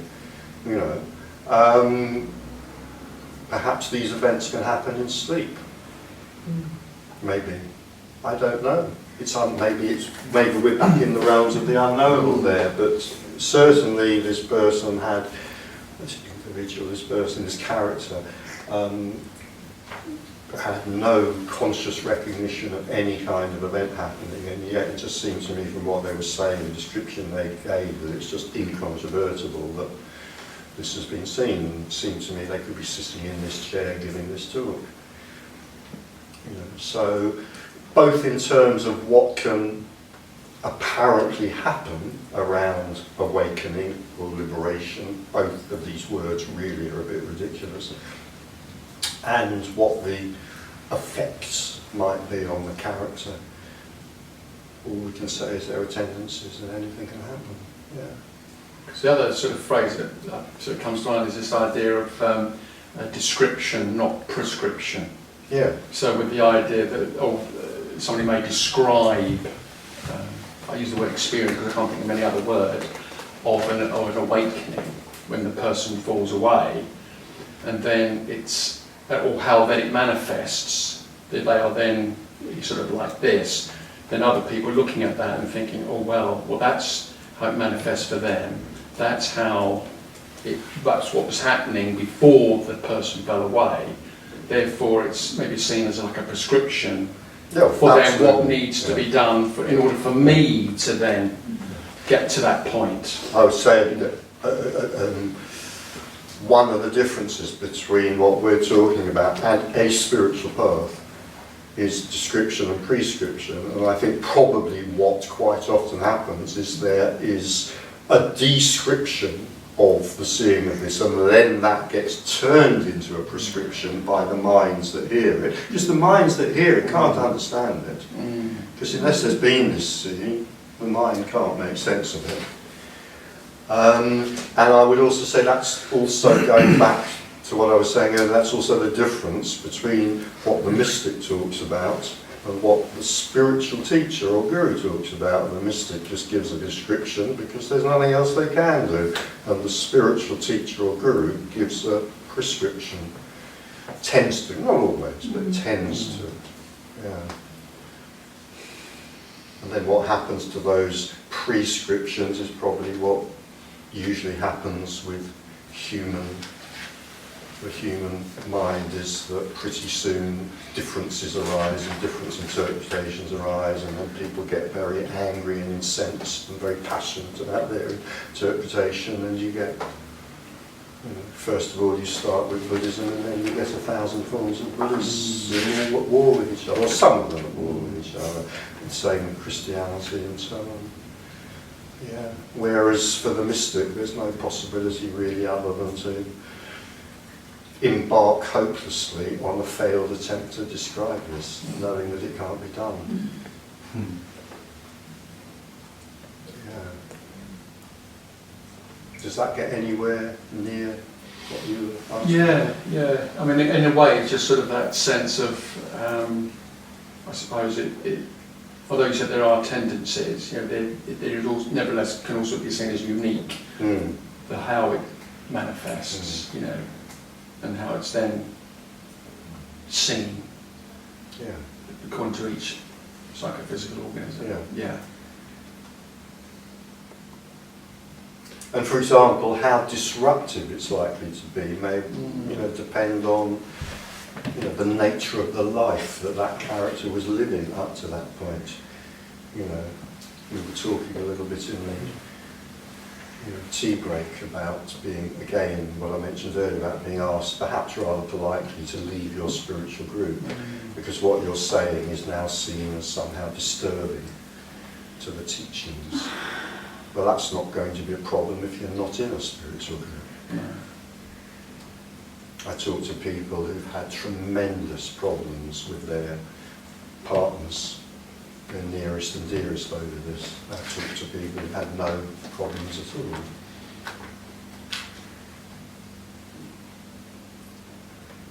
Even though their partner might not share any interest in this. It can be particularly difficult if you and your partner, if part of the glue that binds your relationship together is some passionate devotion to a particular kind of spiritual seeking. Because the seeing of this is likely to blow that apart. So if one of you loses interest in that, obviously it can be hugely disruptive. Why are you suddenly no longer interested in getting the house ready for our Tuesday evening satsang, where we light candles at the photograph of our guru? What's happened? Why don't you care about that anymore? We've been doing it for 20 years.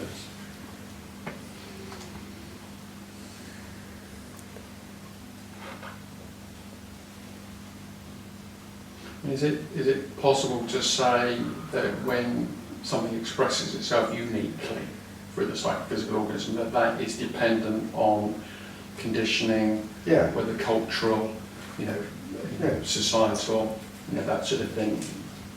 Yeah. That's got a big bearing on maybe how it's then seen. Yeah. Well, I think no.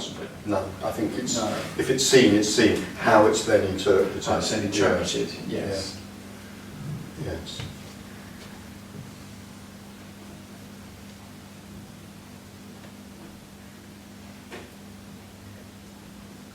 And also then whether it's shared or not. I mean, there are plenty of societies where it would be very dangerous to share this. I mean, it's amazing, really. We live in an amazing time and place that we can sit here and freely share about this. You know, there are many times in history where it would not have been possible, and there are many places on the planet today where it is not possible. You know, we have this tremendous freedom.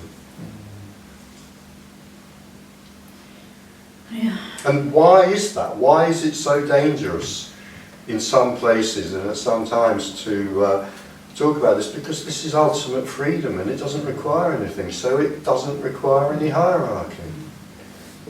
You know, all of that just gets cast aside. No churches, no temples, no holy books, no gurus, no priests, no teachers.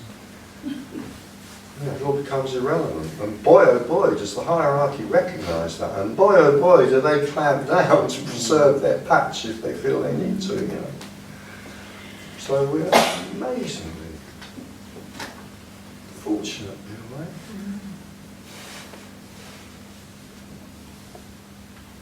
But we did. I mean, I've been shouted at here. Some of you might have been here. I think the worst haranguing I've ever had. I've had a few haranguings in meetings. I think the worst one was from a Dzogchen Buddhist who told me to pipe down and then eventually to fuck off. As it was in my own meeting, I thought, maybe you should fuck off. You know, so even here in metropolitan London, people can become wildly enraged about this if they feel that they've got some interest which is being threatened. But nevertheless, they're hugely fortunate. Probably because I've invested a lot of time and energy and emotion into the thing which is then being challenged. And belief. Yes. Absolutely, yeah, of course. Yeah. What's the usual response from you when that sort of stuff happens? What usually comes back? Well, he told me to fuck off after the meeting was over. As soon as the meeting, he'd been twice, which is a bit bizarre actually. And as soon as the meeting was over, I just went up to him and said, "You're not coming back. I'm not having you here again." And he got very angry about that. And I said, "I don't care. You're not coming back." And that's when he told me to fuck off. So, all right, well, I'll fuck off. So I fucked off.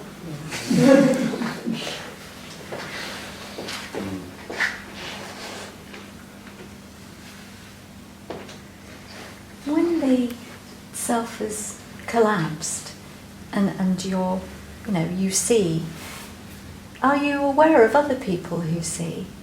Do you recognise? Yes, there's a sort of magic force. I just wonder. Kind of yes and no. Yeah. I would say, not in that kind of way. I just sort of, I just made a bit light of it. Not in that way. I think, by talking with people, there are three possibilities: yes, no, and maybe. Yeah. And sometimes it's clearly one of the first two, and sometimes it's impossible to say. So, talking to this woman a week or two ago that I was referring to, I mean, from her description, no events whatsoever, but nevertheless I feel no doubt that absolutely, Right. this is seen there. Mm.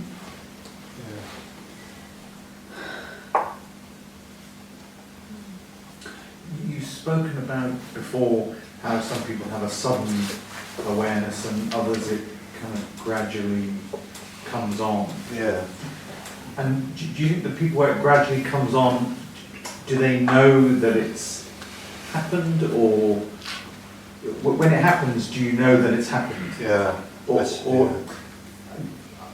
I've heard this so many times that so I understand it, but then it becomes so that becomes your thought process, and then it becomes difficult to know, well, where are you in that spectrum? I think if there's any possibility can happen, but I mean, again, going back to this person that I was talking to on Skype, I I think there was the recognition there. There was a kind of recognition from having read and watched videos and listened, and a familiarity, but a kind of puzzlement because there hadn't been any kind of event that could be pinned down. And then I think through our conversation, I can't know, it became clear that, oh yeah, there wasn't anything else to see, that's it really. I mean, not that it matters, it doesn't matter, except that I think when that's recognised, then a kind of perhaps some more relaxation can take place. And relaxation isn't any better than non-relaxation, but it is more pleasant. So I think I've experienced that relaxation, that there isn't anything to do. And that's incredibly relaxing. Yeah. And it removes away lots of bits of your life which were there because you were neurotic or you had these anxieties which... Yeah. So the one for whom spiritual path is all important, such as the Buddhists to whom I'm referring far too much this afternoon, that relaxation, that kind of apparent giving up on doing certain things, that is appalling, it's terrible. It's like a loss of motivation, and it's the motivation that projects us towards our spiritual goal, as it were. But for the one who isn't hooked into that kind of story, it's just relaxing. And it was a Buddhist a Dzogchen Buddhist as well, who I, frequently quote, who said that relaxation, I can't remember the exact quote, but it's something like, relaxation is the closest thing to Buddhahood. It's not the exact words, but it's good enough. Yeah. And somehow, if we use the word letting go, that gives it a kind of nobility, in a way. Letting go is very kind of a very noble thing to be able to do on the spiritual path. But that's what it is, it's a letting go. But it's not you letting go. If relaxation's taking place, then there is a letting go. A letting go of what? I don't know, a letting go of tension, a letting go of that driving, driving us towards some noble goal. And then there's just life as it is, life being lived.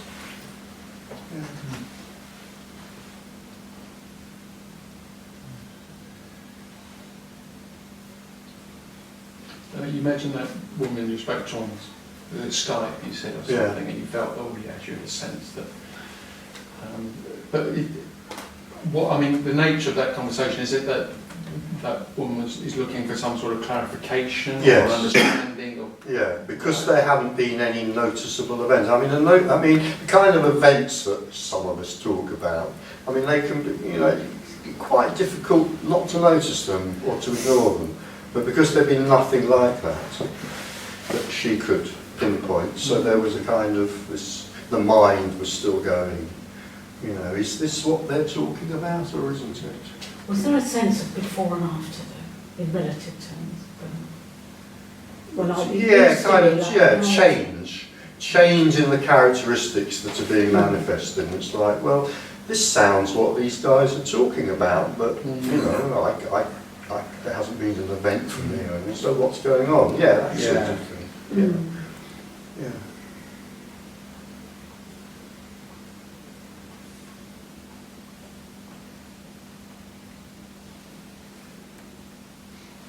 There's clearly multiple ways to look at it, obviously, and so one of the ways you could say would be incorrect to say that the person collapses and then there's just this. It's more like there's always just this, that we are always in all the time, and we can notice that it's just this. We can examine the fact that we don't know what this is, and that's always confirmed by looking closely. By looking closely, because we only think it's something different by not looking at it properly. In other words, I'm saying to keep looking, to keep sort of playing with the fact that we can't know what things are is true reality. And that's not dissatisfying, it's very satisfying. Because it is freedom that you talk about. It's like, it really is freedom. Like, really? And the freedom is not knowing because you can't find it. Whether it's recognised or not, it is. Yeah. But it's only, but even not recognising it is it. It's like here, confusion is it. Confusion is it. Clarity is it. Seeing is it. Not seeing is it. It's damn frustrating. But it's frustrating to try and think it should be something else. Yes. Because if you hold it to be this, you recognise you don't know what this is anyway. You look closer and it dissolves into this. This looks like it departed from itself, but it's still this. But the thought it should be something else is very much at the root of the seeking. It holds it in place. It holds it in place. That holds it in place? Sorry, it holds the perspective in place. I'm sorry, I'm not getting that last point. Okay. I mostly used it before. It wasn't massive. I think he means it holds the inclination to think it's somewhere else or to keep searching. Yeah, sorry, by saying it should be different. It should be different. Yes, of same. course. Yeah, I mean that's one of the things that kind of shackles us to searching. That's a terrible metaphor, but you know what I mean. Yeah.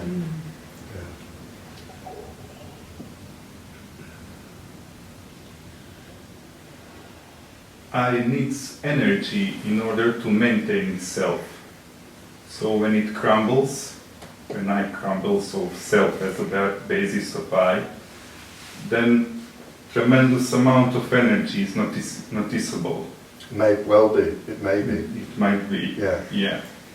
So maybe that amount of energy causes us to relax, like relaxation to appear, or freedom. Yeah. Maybe the freedom is huge amount of energy. Yeah. And maybe speaking in that concept, that energy goes towards beauty. More beauty of existence is noticeable. It is maybe. That's why I want to ask, is it possible to stay in non-dual state of consciousness and not to notice the beauty of existence?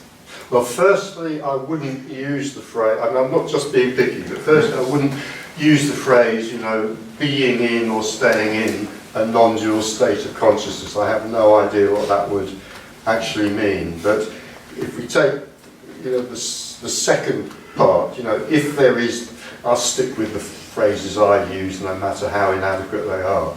If we stick with, in this seeing or something like that. Not a good phrase, but it'll do. Is it possible not to notice the beauty of things? Is that what you said? Yes. Well, I would say anything is possible. Absolutely anything is possible. But it is quite likely that when the criticising, carping, should-ing separate person isn't there, it is quite likely that the beauty of things will be more recognised. And this is why you will get descriptions from not just me but from many people. Maybe this is what partly explains why so often a quieter life is led. Because there may be less energy to want to make life interesting with interesting things, because the beauty of the simple and the beauty of the ordinary becomes much more apparent. And I tell this story, I quote this story, I quote this story far too often, but yet again this afternoon when Tony tells how somebody rang him up and seeing it happen. He said, "It's amazing, Tony, I've been in the garden for half an hour watching an ant crawl over a twig." And you think, well, why shouldn't an ant crawling over a twig for half an hour be fascinating? And yet most of us in separation don't find that fascinating unless we are studying ants for a PhD. But when the carpet criticising, shoulding person isn't there, then an ant crawling over a twig Surely that's worth half an hour. Clouds in the sky, the ripples on the lake. So I think there's a strong tendency for beauty in simplicity to be seen. Yeah.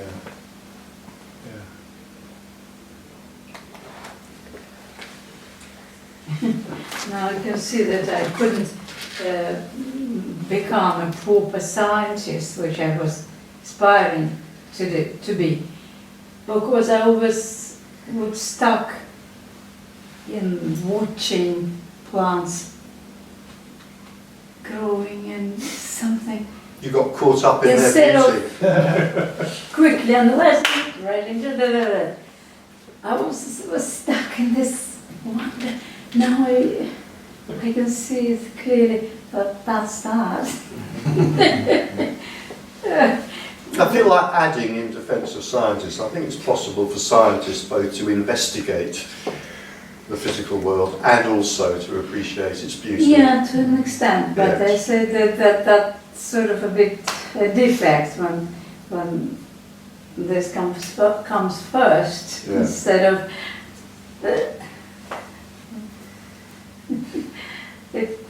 proportion.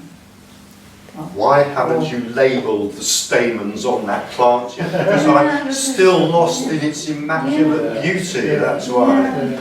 Yeah. The beauty is also that it's never been seen before. Yeah, So Everything's just new. as the child always knew, yeah, and the joy of observing yeah, the child is that they Yeah. see the world the first time. yeah. And of course there's no way again of explaining that in a way that will satisfy the mind. You know, when I go up and sit on a bench and look at the lake in the park, of course I know that I did that yesterday and last week, and yet it's the first time, and that doesn't make sense to the mind. It kind of relates to something that I talked quite a lot about and written about, you know, other times and other places, about how the sense of the past collapses. Not in the sense that we forget it, so you know, we're not talking about senility or dementia or Alzheimer's. All the biographical information of the past is still there and it's still accessible, but its sense of importance collapses. One of the metaphors I've used is like the past goes from being like three-dimensional to two-dimensional. So although of course there is the knowledge there, I went up to the park yesterday, but somehow that sense of the past doesn't have much reality anymore. And so this, let's call it the present if we like, this becomes that much richer because it does seem new.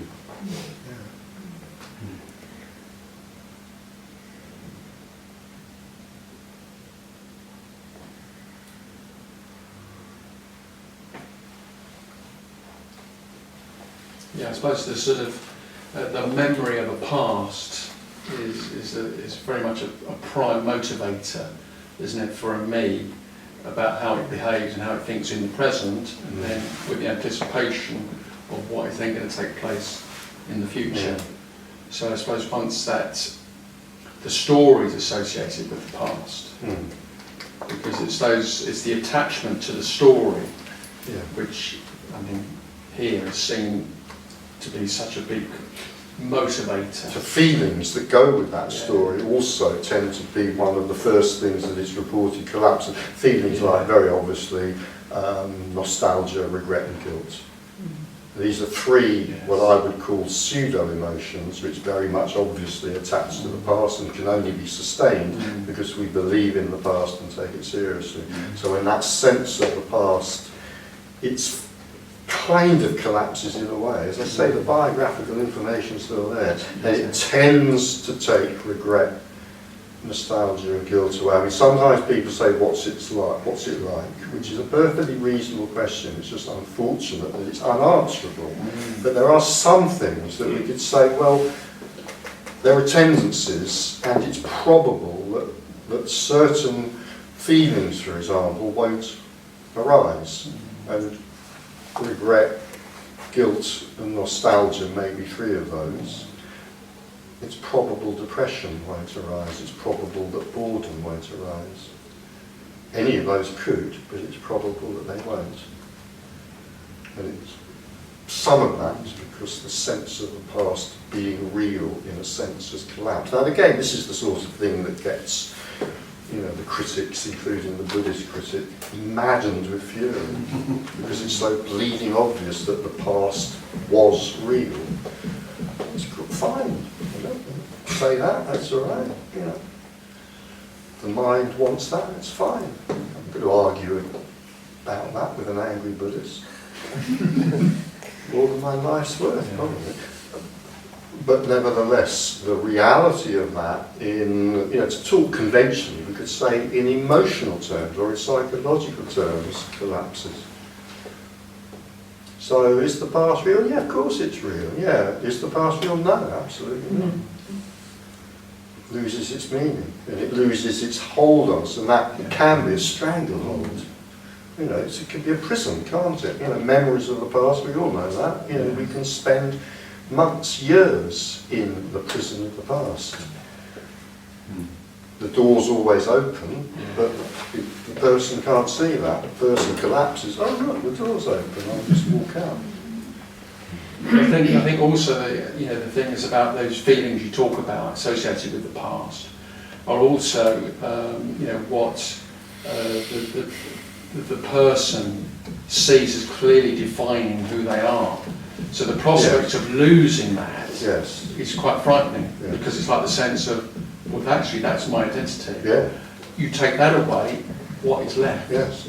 I spent 45 or 55 or how many years constructing this wonderful identity, which might be depressed and miserable, for example. Nevertheless, it's my creation. Yes. I've done it painstakingly through all of these events and circumstances, and don't tell me they're not real. Don't even tell me they don't matter. Of course they matter until bang, and then they don't matter.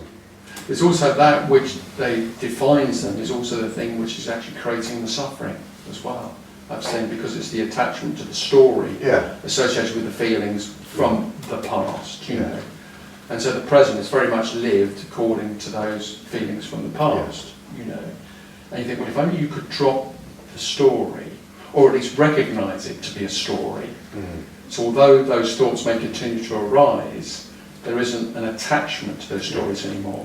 A lot of that anxiety and angst that you experience will go. This is what can drive a lot of psychotherapists mad and possibly to an early grave. The difficulty for the client of doing that, I mean, again, another metaphor is that the self, the person, is very sticky.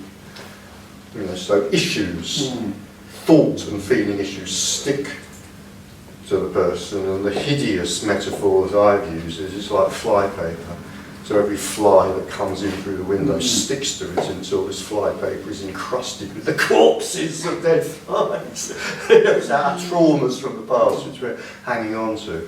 And the collapse of the person is like the hook that holds us to the ceiling just falling out of the ceiling, so it's just not there anymore. So the fly of course is a metaphor for something disturbing, a thought or a feeling disturbing. Flies in through a window, buzzes around a bit, and then just flies out through the opposite window instead of sticking there. Well, I mean, one of the wonderful metaphors Tony has for this is, that these feelings come knocking on our door, demanding to come in for tea, but there's nobody inside to invite them in. So they tend to pass through more quickly. So it's not like this is some blessed state where these uncomfortable feelings cannot arise. It's just that they're likely, it's like the natural state of being is able to process them more smoothly and more quickly and with less resistance. Do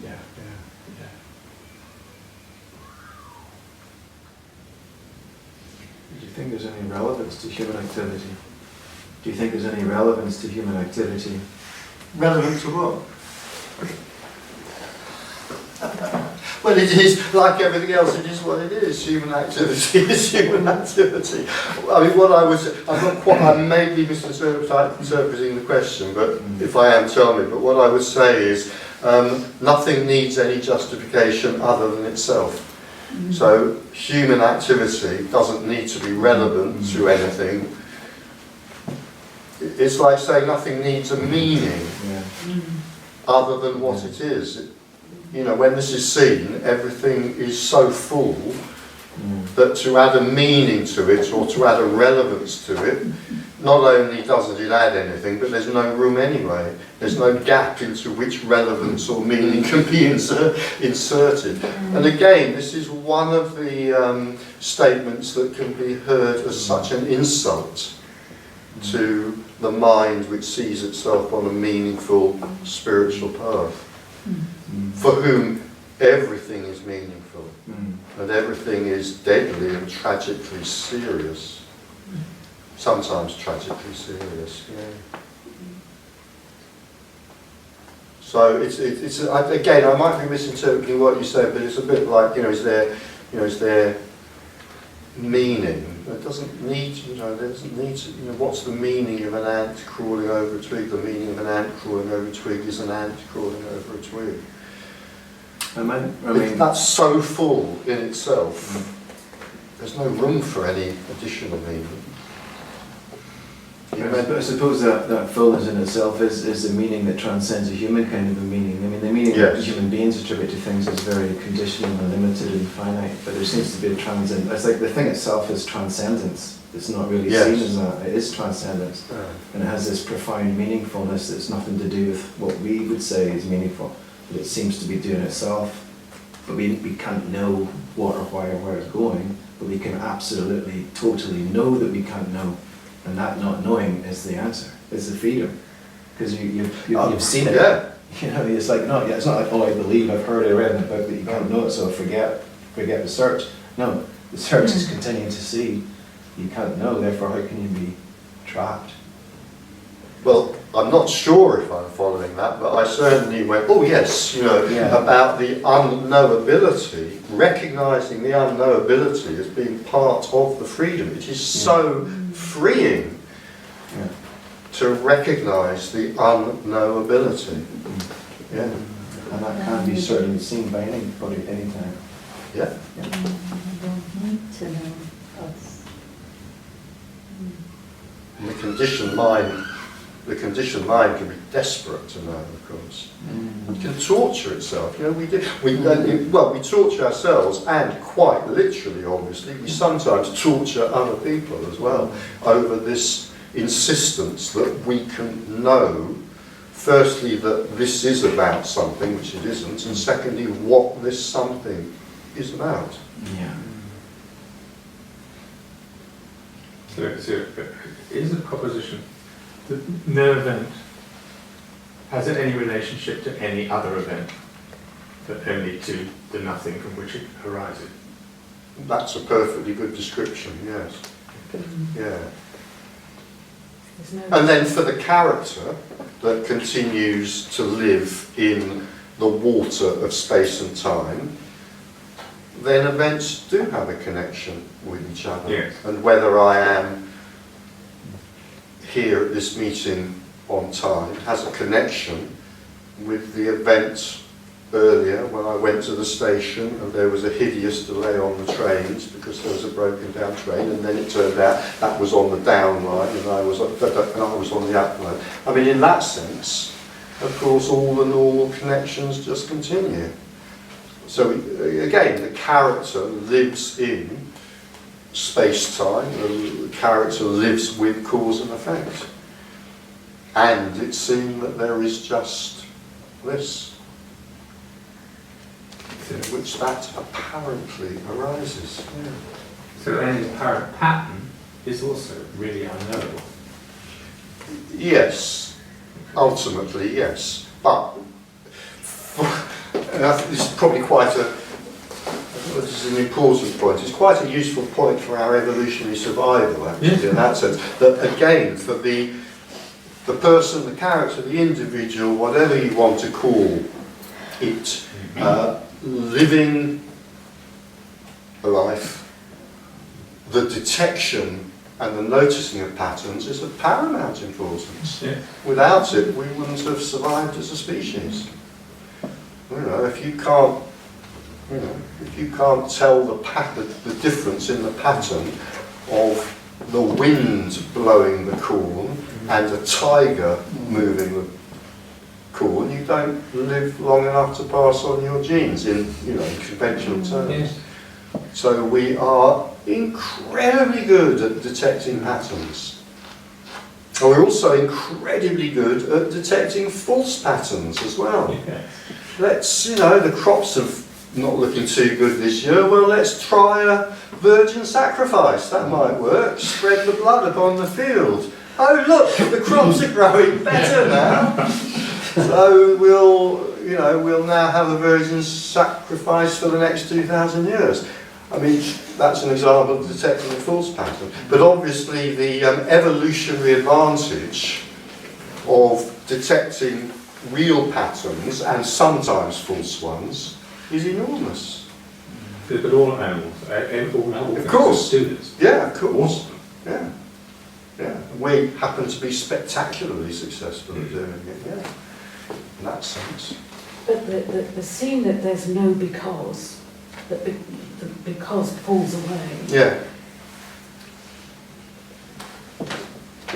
Using language that indicates patterns. Yes. Oh, I think this is happening because. That's it, yes. Is how one communicates and, yeah. The game on. Well, one of the things that lies at the basis of religion and spiritual paths and superstitions and so forth is our tendency to, we're so brilliant at looking for and detecting planets that we not planets, patterns. Well, planets as well. There's a good example I'm about to talk about. We're so good at detecting patterns that we rather overdo it. Mm-hmm. And that's where superstitions come from, and a lot of the stories, not all, but a lot of the stories you get in religions and spiritual paths comes from that. We see patterns where there are none. But even in everyday parlance, you go to the quack, they say, well, do you see a trigger? Do you see? And really there's a feeling that, no, there is no trigger, but the game begins. You say, well, it might be. When that happens, this tends to happen. But really there's the thing that isn't really the case. Mm. But one still tends to play the game on. Yeah, we look for that, yeah. Well, I suppose I haven't thought this out very carefully, so I might fall over myself in this, but I mean, in a way, the opposite of seeing patterns is things appearing random and chaotic. Well, we all know, if someone is in a state where everything appears random and chaotic, we call that psychosis. And it becomes impossible to live in any way a normal life.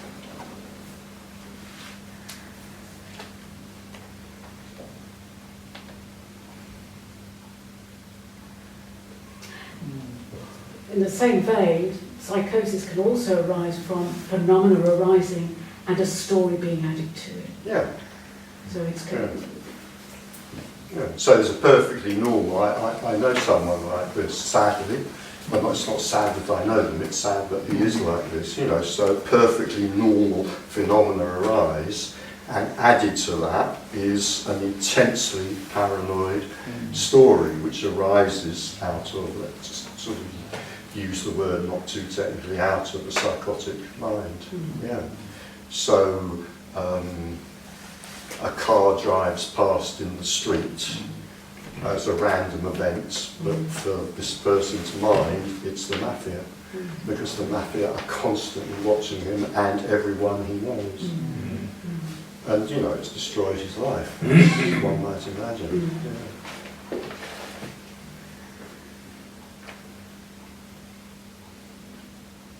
So, we absolutely need to be able to see patterns, but when it gets out of control, it's very destructive. But in having an event, whatever, having a go, you don't need to look for patterns. Events will arise. Yeah. To follow. Yeah. But what presumably. Yes, but what I'd also suggest is that, you know, with the evolved brain, let's call Yeah. it, you can't help seeing patterns, that's and true. you won't even notice. You're so used to it, you won't even notice that you're seeing those patterns. Which may only be coincidences of other. That's very possible, and of course, when that happens too much, it tends to have very bad consequences for our evolutionary survival. Yeah. Yeah. So the problem with solving the crop failure problem by sacrificing Yeah. virgins is that we may be failing to see the pattern that it's actually some insect that's causing the crops to fail, and we could deal with that more directly. Or they're just not reacting very well to blood. Yeah. Yeah, maybe we need a different brand of virgin. Well, we'll experiment.